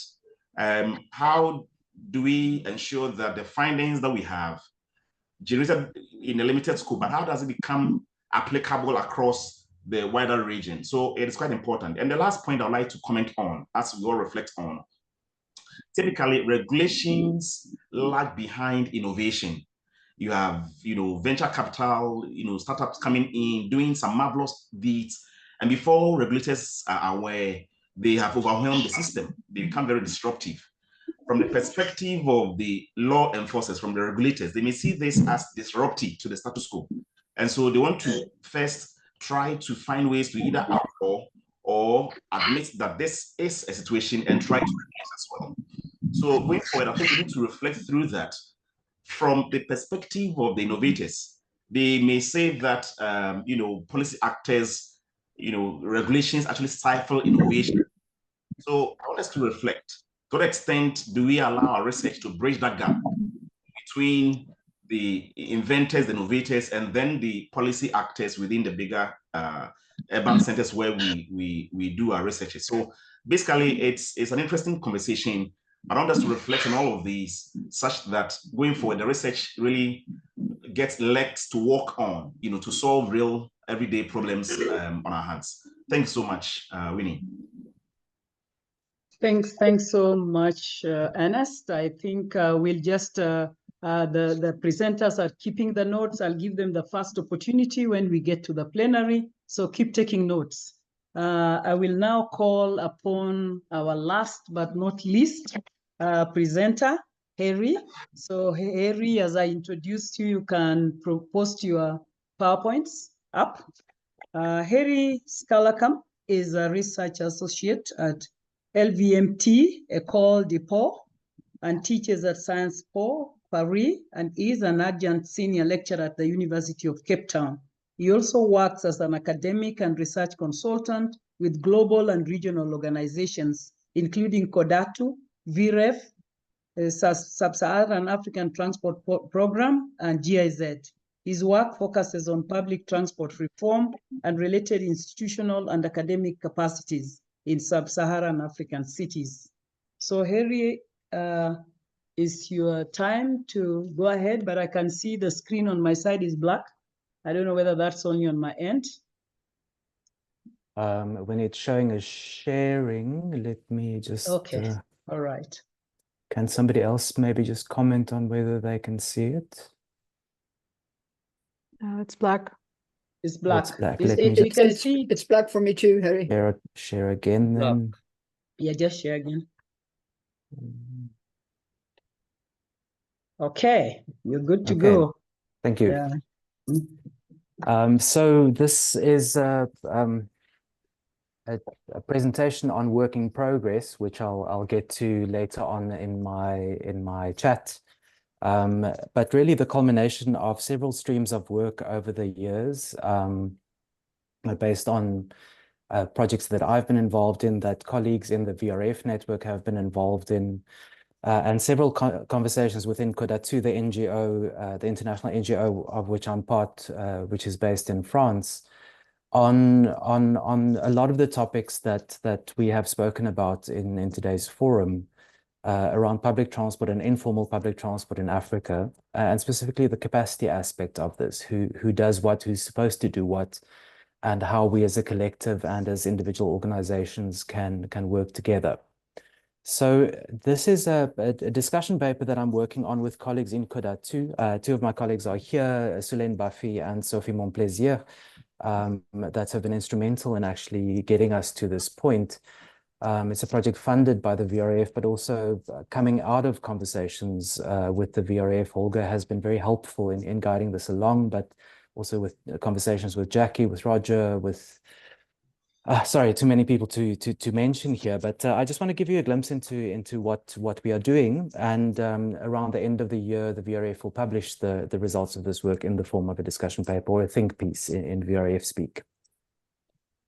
So I'm very glad that Roger broached the subject of this lack of terminology. I here use the term public transport because what you see on screen is public transport, and we each have our own terms for this. But in a project that aims to talk to officials in many different countries and across 3 languages, French, English, and Portuguese, it's quite a challenge of what to call this. So instead of trying to fix on a term, in all of the introductory documentation, I use this photo instead. And it so happens to be Winnie from your city, Nairobi. But this is what we're talking about. And that's how I introduce the subject. An equally fluffy term actually is capacity building. Many people take many different things from this term. They attach it to many different activities, and there are many target audiences for this term. And I'm particularly happy that Transport for Cairo did this work with support from HVT earlier this year in a report that was published, I think, in June, to try and characterize what people understand as being capacity building, and very useful what some of the timeframes are in which many of these methods or activities are being used. And as you can see on screen, it really does mean many different things over many different timeframes. And I would really invite you to access this report. It's available freely online to read more about that. But these 2 things, the informal public transport or public transport, as well as capacity building, really underpin then the work that I'll talk about now. And so there are many organizations in many constellations, in many different formats that do something that build capacity in certain ways. Roger mentioned the African Center of Excellence in Transport, in which the universities of Cape Town, Nairobi, and Dar es Salaam were partners and supported over several years by the VREF. Building research capacity, training students as masters through master's degrees and PhDs, conducting local workshops, reaching out to local actors. That was one format, and you'll find it in that diagram I showed on the previous page in several of those streams. Then quite similarly, CODA2 with the School of Architecture and Urban Planning in Lomé in Togo, with institutional support from Sangor University in Cairo, in Alexandria in Egypt, and with financial support from AFD, developed a master's program that speaks to the topic more broadly of urban mobility in African cities. And then there's a cluster of work that's supported by the World Bank and many of its internal mechanisms, including SSATP, which Winnie mentioned, the Leaders in Urban Transport Planning Program, and the PPIAF, which is a fund supporting capacity around public and private participation, offering many different things in many different formats. But across many of these programs and actors, the focus tends to be quite generally on urban mobility and urban transport, and not so squarely on informal public transport. So within CODA2, we then started a conversation looking not only at operators and their needs, which you see here on screen, and which I was involved in through UCT and the City of Cape Town quite a few years ago, but about what role civil servants, public officials play in these processes. And so Kuratu has been involved in 3 technical cooperations, one in Angola, one in Kenya, and one in Cote d'Ivoire. As you can see, 3 different regions in Africa and 3 different languages, to try and understand how officials deal with this issue of public transport. What are their responses to it? What do they see as the needs in terms of capacity building?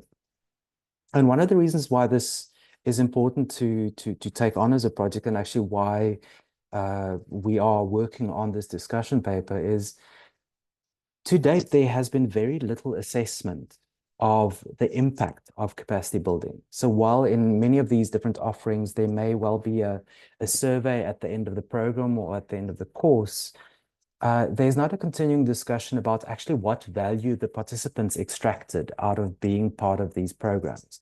And because these programs or offerings typically target civil servants, so people in local government or in transport authorities or in national government, we have been focusing on them and engaging with them to try and understand what their experiences are and what the challenges are that they face in the longer run in terms of participating in capacity building programs or activities.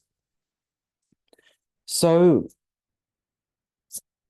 it was quite a challenge actually to get an angle into this project, into this as a task, into characterizing or assessing capacity building. It's a broad topic, it's a broad issue, it's a big continent, it's a big region. But ultimately, in all of these various conversations that I mentioned, we settled on thinking about 4 kind of steps in a process to try and describe or try and assess the impact of capacity building. The first starting block was to ask officials, what are the issues, what are the problems with their local public transport sector? It could be the arrival of a new BRT project, it could be problems with the politics, with the informal public transport operators, and then moving to the kinds of measures that they have tried or have thought of trying locally to address those issues. And then speaking about the capacity implications and the capacity experiences around those issues and measures, as well as the activities that they've taken part in, these local and national officials, in trying to build their capacity, again, in reference to those issues and measures.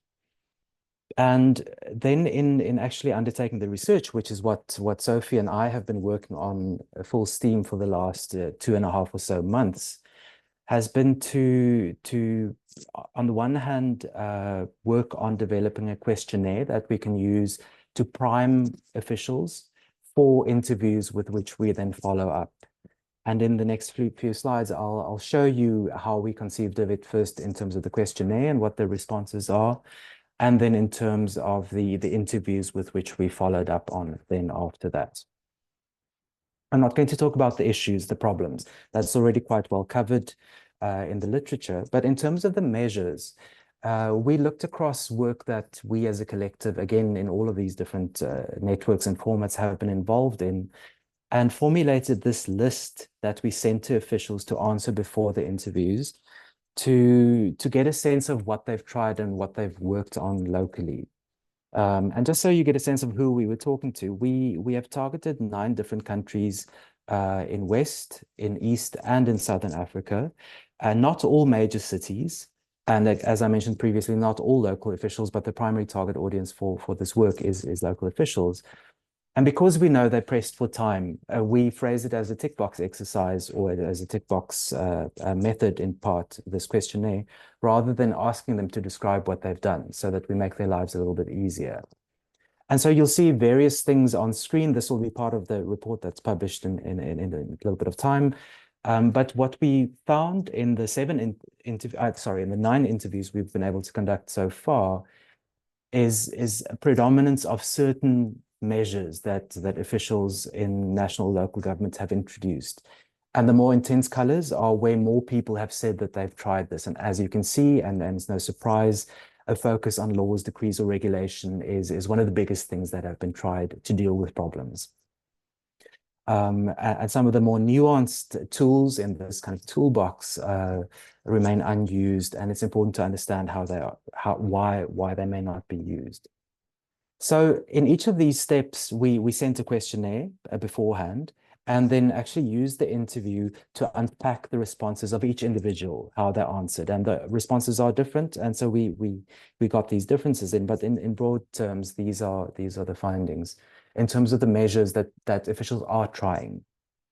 The following question then in the questionnaire and then in the interviews were, what capacities do they feel they have or not in trying to implement those measures from the previous slide to deal with the problems that they had framed? And these were the 4 options we gave them to pick out of: enough people and enough skills, not enough people, not enough skills, and the 2 in between. And what they noted was mostly not having enough people and not having enough skills. And I'll return to this point a bit later on.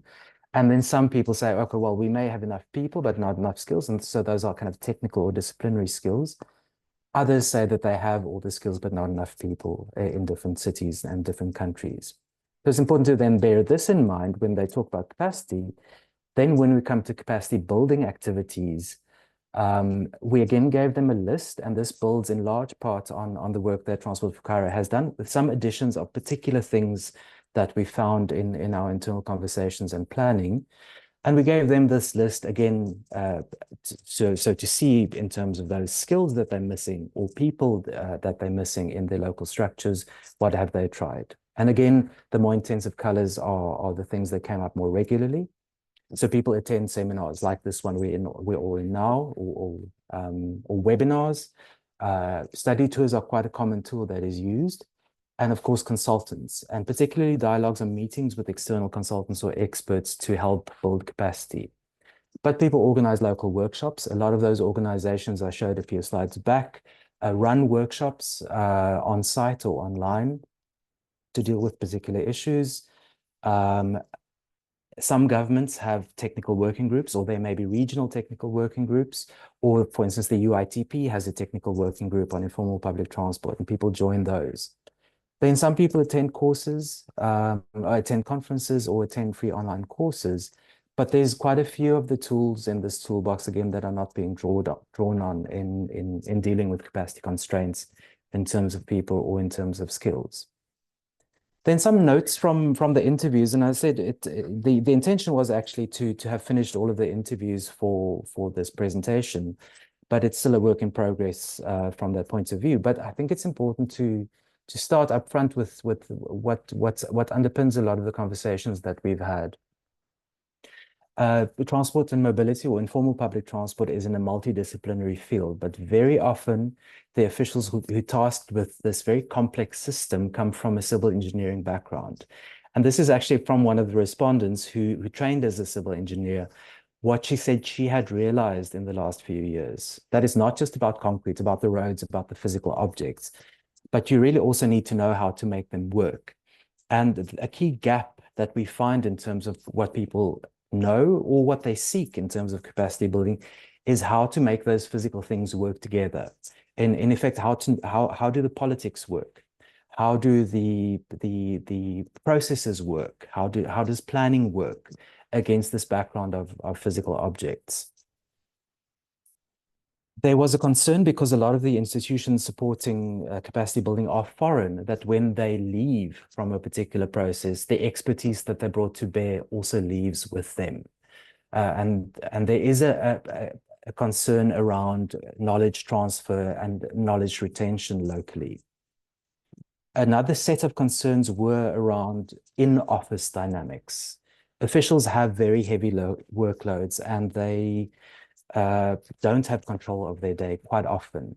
And actually, they have to make time in the evenings or over weekends or during their leave periods to participate in capacity building activities, or they ask for leave to be able to participate, particularly in longer programs, so that they don't get a phone call every few minutes, that they don't need to urgently go to a meeting.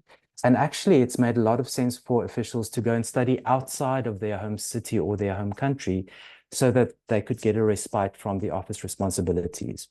And so actually one of our interviews, Sophie had the patience and willingness actually to have an interview on a Sunday evening at 9 o'clock with an official, because she really wanted to tell us about her situation, and we really wanted to hear. And so that's the extent to which people will go to actually participate, not only in a project like this, but actually to undertake to participate in training. Of course, one of the big problems then with that situation is that there's limited opportunity for local teamwork, for building teams, for discussing things, for unpacking projects, for collaborating within institutions, not even outside of them, because the officials are pulled in all kinds of directions.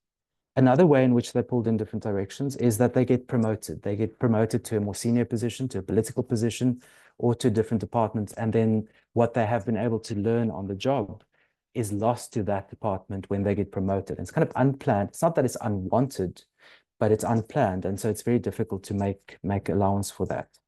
Another thing that came out in this cluster is actually a lot of the politicians who get to choose projects or approve budgets don't know anything about the dynamics of the informal public transport sector or about public transport in general. And there's a need to educate them about how these processes work. Then the last two clusters that came out of our conversations during the interviews is about what can be done.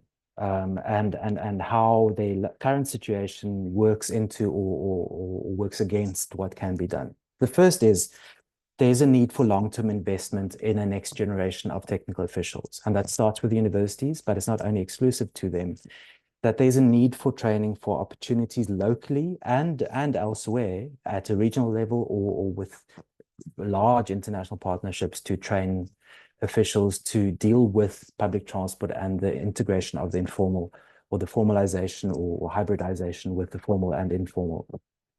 There's a great need for digital data tools, training around how to use them, knowledge of what they are, and implementing to collect data, just basic data. Jackie mentioned that she's part of this network, Digital Transport for Africa.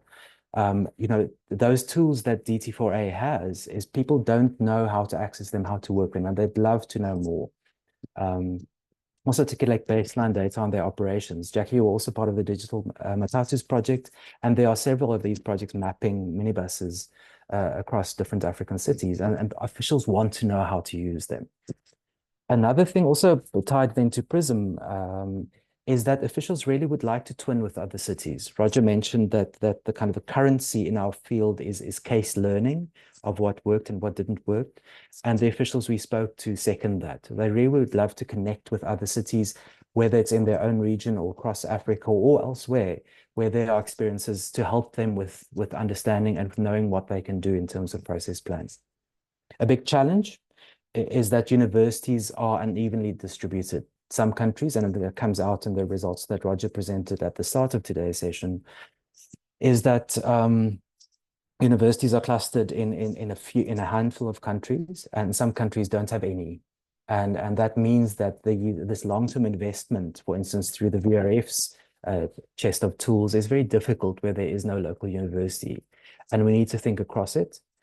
And then one direct demand from several of the interviews we had is that people would love to have a training tool, or not a tool, but actually some kind of course, short course, program, platform that helps them think through their challenges with informal public transport, think through what the options are that they can use, think through their processes, think through who they need to draw in on processes, and also then to think through those measures that I mentioned and others that we may not even be aware of how to make them work locally.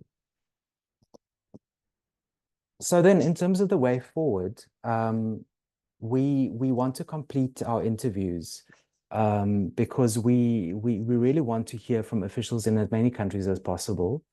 But it has been a huge challenge, not only because of the different languages. And here we again fortunate to have Sophie on our team. She's fluent in English, French, and Portuguese, and that's been a great boon to be able to not just target Anglophone countries, but to talk across countries and contexts and regions more effectively.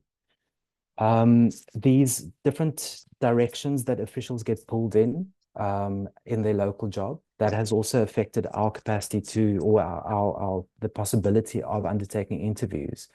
Officials just don't have the time to answer emails in the first place, like I was asking for an interview. Officials don't have time to fix a time in their diary because they don't know what their diary will look like in the coming weeks. Or officials get called away last minute, a few minutes or an hour or so before an interview, and can't actually complete the interview. And while it was expected, it has taken even a lot longer, even than the more pessimistic estimates I had of how long these interviews would take.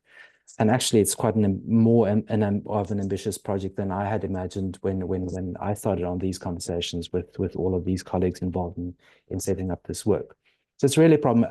But what's also relevant, and I think which needs to be borne. Time is up, Harry. Okay. I have two last points to make, Winnie, just 1 minute. So last week, there were major political upheavals in Mozambique, and we had an interview scheduled. And quite simply, it would be unkind to try and push through an interview in such a situation. And these things happen quite often across the continent. And so it requires being able to be sensitive and flexible, but also to try and get as many views as possible. So it's quite a challenging process, but we are very happy with the results so far.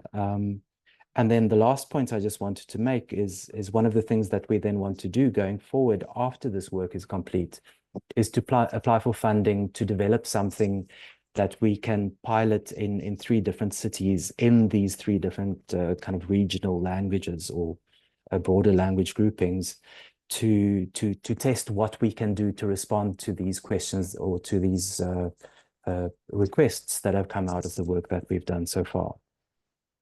And that's something for next year, and we'll keep you posted as this unfolds. Thank you, Winnie.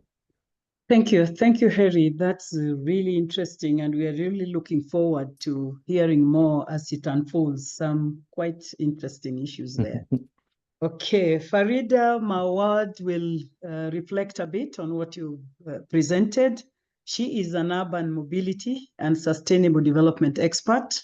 She has an interdisciplinary background with a BA in political science and economics from Goethe University, Frankfurt, and an MA in international development studies from the Philipps University, Marburg. Currently, she is leading the Urban Mobility Lab at Transport for Cairo. She has worked on several research projects focusing on building capacity of transport institutions in low and medium income countries in their transition towards transport decarbonization. Farida has worked with several local, regional, and international agencies, including Global Network for Popular Transport, TUMI, International Association of Public Transport, the MENA Center for Transport Excellence, GIZ, and international development organizations such as UN Habitat and UNDP. Her relevant research publications include reports on public transport stakeholders, strategies, services, and projects across 14 MENA countries and cities, as well as reports covering economics of public transport, rider-hailing regulations, and post-COVID mobility in the region. So Farida, you have a chance. I know you didn't get the PowerPoints in time, but I think the presentation has been very clear. So give your reflections. Excellent. Thank you so much for the introduction, Winnie, and thank you again to all of the colleagues involved for inviting myself to comment on this very valuable research. Thank you very much, Harry, for your efforts so far. I'm actually really glad to hear the results of the research done so far, because I see a lot of complementarity between what you're doing and the work that has been done, as you mentioned, by Transport for Cairo with HVT on the different formats of capacity building, their benefits, their potential risks, but also with a follow-up project that we're currently doing with TUMI, where we're specifically speaking to government representatives to also see their how they perceive the different, let's call them, again, benefits and challenges for different capacity building efforts.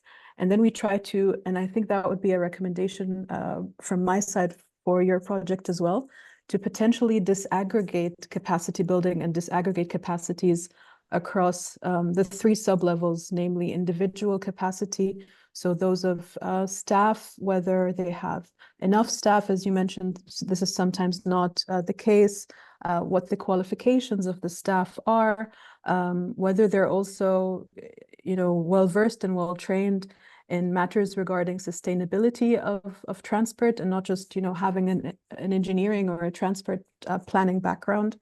And then potentially moving on to the institutional capacities, so to see how well within their organizations work can process, whether there are any mandate problems, for example, or process-related problems that may hinder their capacities in preparing and implementing certain public transport or informal public transport services and new projects.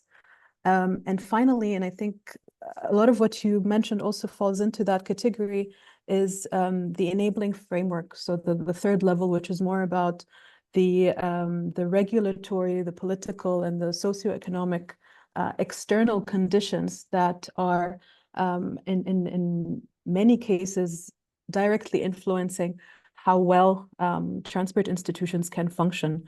So I think probably disaggregating that would also yield some very interesting findings. With regards to some of the main messages that I think you pointed out today, indeed, like staff turnover and change in political leadership has been, I think, a very dominant challenge that transport institutions have to deal with. And one of the findings that we had with the HVT study, for example, was that learnings or any change management processes related to capacity building, they should be embedded within the institution in some way or another.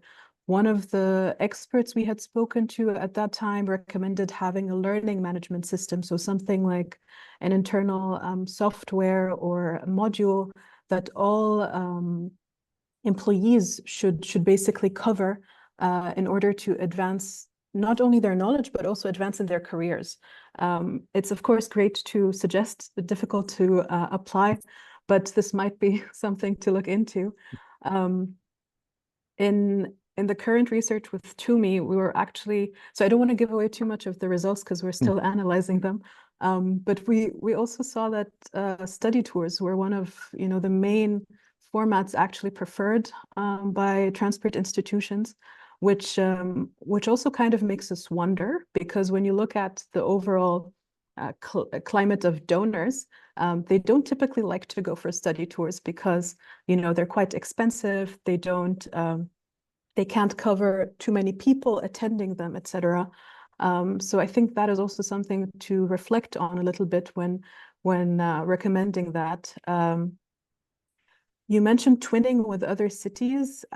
This is a somewhat unexplored format from my side. I'd be very interested to hear a bit more about what that implies, how that is done logistically. And then with regards to the cities, I really like your methodology. I think applying basically this 2-step method of having a questionnaire or form to fill out and then doing these interviews would really yield a lot of very interesting insights. I think what would also strengthen the research would be to say why these 9 cities were chosen specifically, what they may have in common, maybe in terms of income levels or in terms of city sizes, or in terms of public transport maturity, or the characteristics of the informal transport sector there. Maybe taking this a bit too far, but we'd also be happy to support you. We have in our current study with TUMI, I think 7 cities in Africa, most of which are in sub-Saharan Africa, so happy to also coordinate there together. I'm looking at my notes. Yeah, and maybe with regards to the measures that you mentioned about having laws and decrees and regulations passed as a way to overcome their current issues, I would be very interested to hear maybe from the upcoming interviewees how feasible that is, because again, from some readings and research we've done, that this may take years and has a lot of, prerequisites for it to be able to be done. So that would also be quite interesting. And maybe from an African perspective, how to then enforce these regulations and laws, because that is also often the case where cities tell us, we have these enabling policies and regulations, but their enforcement is quite inconsistent.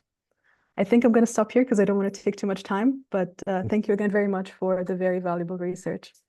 Thanks so much, Farida, for quite good reflection on this interesting presentation. I guess it's a discussion that we'll continue holding, because this is a very interesting area, especially that issue of study tours. There was also, I saw in Harry's PowerPoint about joint mentorship programs, which were like not listed. And I always thought that was it's really a good area, but it didn't have a score. So something rolling out that we are all expecting to read.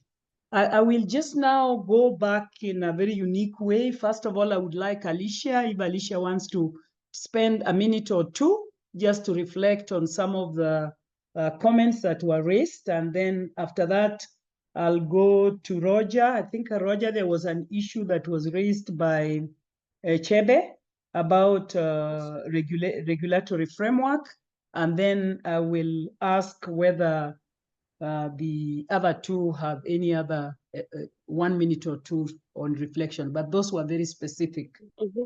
And then, of course, Harry will have to go and explain the 9 cities a bit, another 1 minute, how they arrived at those 9 cities. So, Alicia, 1 minute too for you.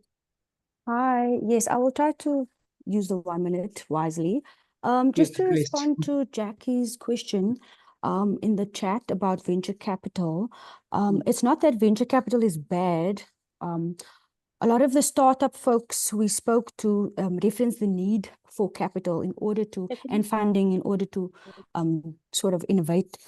So the issue is more about how these innovations need to respond to the needs in the context, right? Whether it's for digital payment systems being developed, or the electrification of bikes. Yeah, the negative aspects of this is that venture capital backed companies or startups can lead to formalizing the sector, which of course will push out smaller and informal operators in the market. So there needs to be sort of a balance. Yeah, let's see. And responding to the questions on regulation, once again, there is some interference. Excuse me, Estelle, would you kindly mute your microphone? Estelle, thank you. Go ahead, Alicia. Sure, no problem. Your 2 minutes are like gone, but yeah.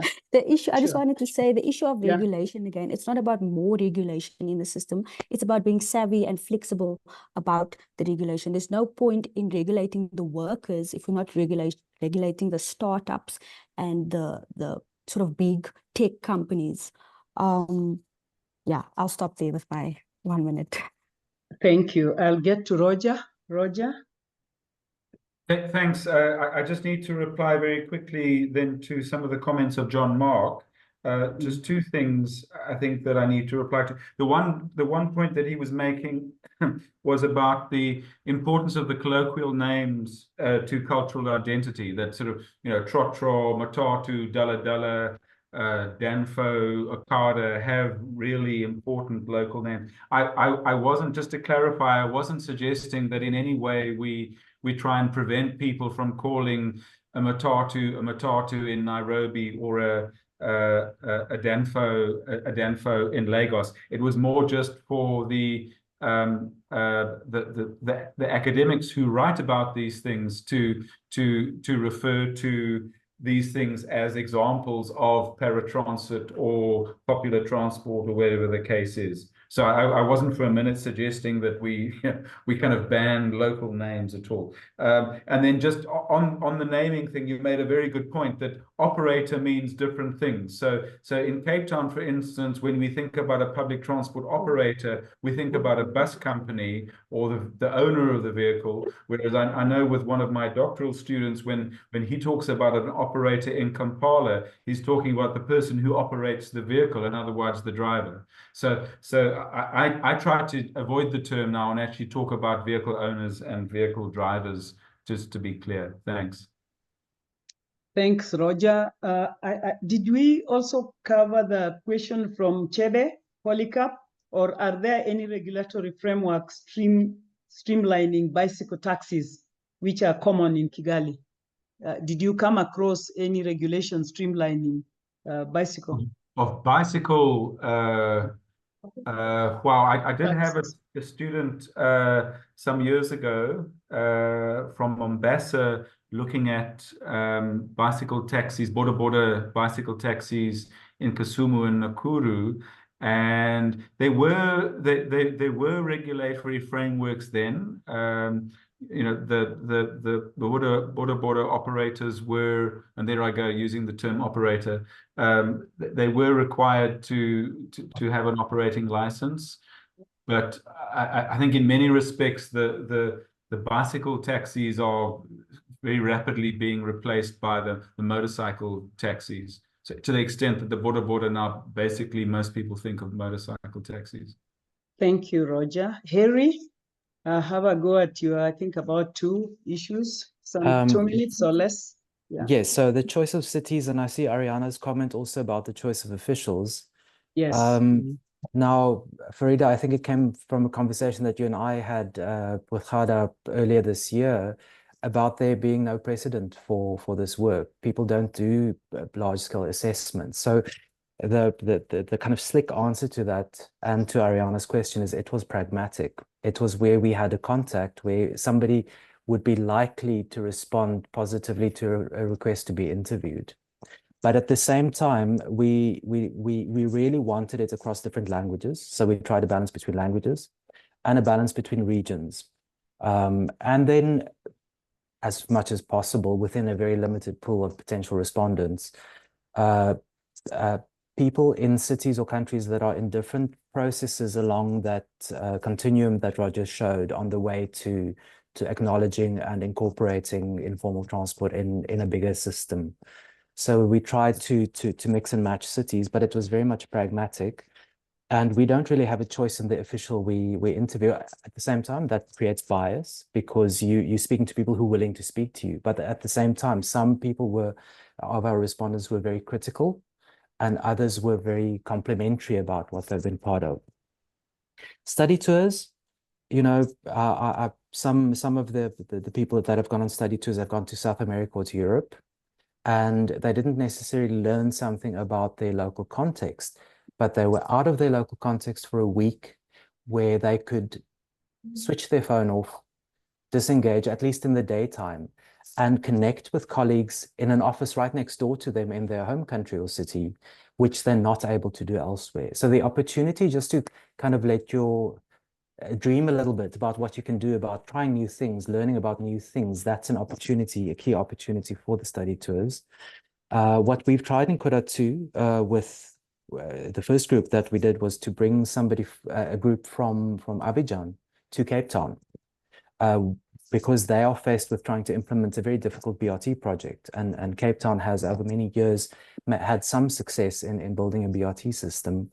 And so they were able to engage with officials and operators of these new services to gain insight. So in the selection of a place to go to for a study tour, there may well be value, but there's just value certainly in just taking people out of their very difficult work environments. Thank you very much, Harry. Can I have Oyobami? I know most of your comments were observations, but just in case you have some word to say. Oyobami. Did I lose Oyobami?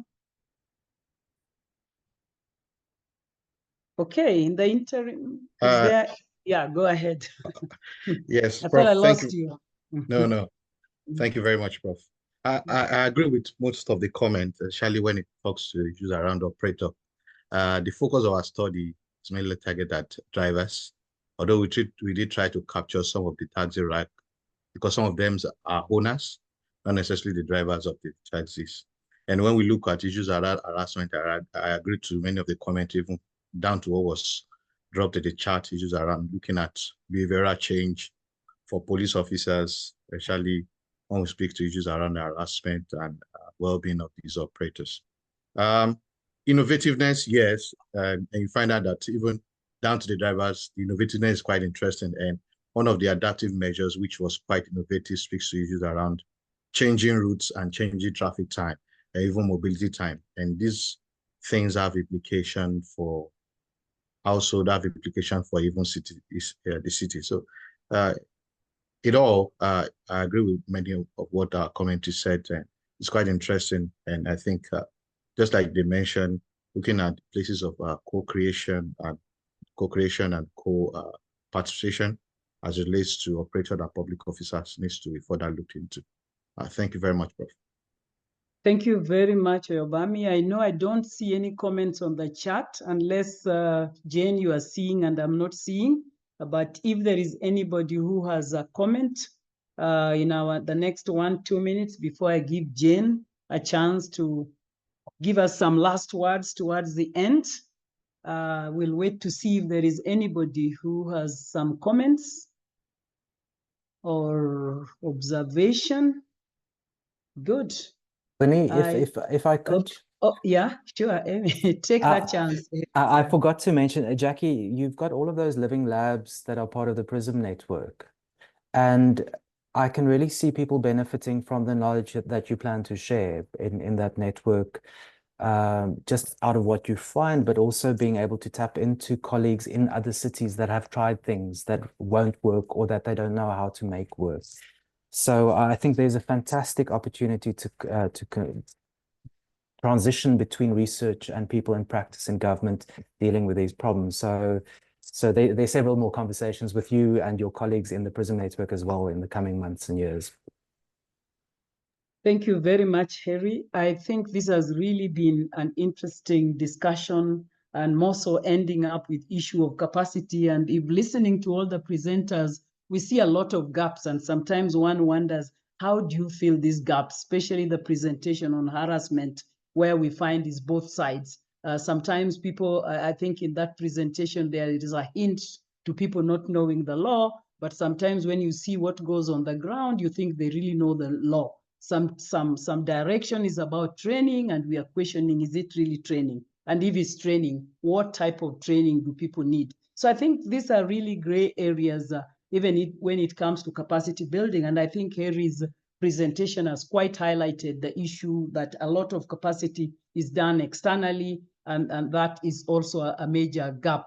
Although we know that capacity building should be an ongoing exercise. In fact, I usually prefer in-house capacity building if it can happen. But again, when we listen to the presentation, people prefer study tours. And I do know that study tours earn people very minimal, especially if you don't go for the tour in a prepared manner, having read and seen the gaps that you are going to learn out there. So indeed, I think we are here with Henrik and Jane, and they're listening. There is a lot to still discuss in this area.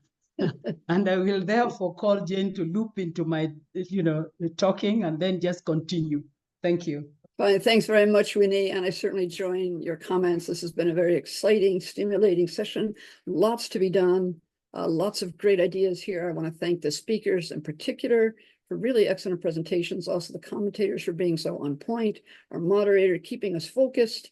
And I'd also like to thank everyone who participated in the chat. It's been rather active there. Thank you. One more comment, and that is I would like to urge you to now make a notation in your calendars for the next celebrating new results in mobility and access research, which will be the 27th of November. You all know VREF, always on a Wednesday. The focus will be on transport planning and governance for sustainability, including inclusivity. We have a great keynoter already lined up and several speakers. So please, it will be in the afternoon, the same time. Please join us. Finally, I'd like to urge everyone to put on your cameras, wave, and act like we're in the same room. You can even say goodbye and put on your volume. Let's see everybody. Ciao. Thank you so much for the opportunity. It was really great. Bye. Thanks so much, Bye. Alicia. Bye. Bye, everybody. Bye. Bye. Bye. Thank you for the comments, critiques, Thank you so feedback. much, Bye. everyone. What a session. This has been wonderful. Thank you all so much. And nice Thank to you. see my fellow Kiptonians, Roger and Harry. Thank you. Yes. Oh, this has been great. So thanks so much. Ciao.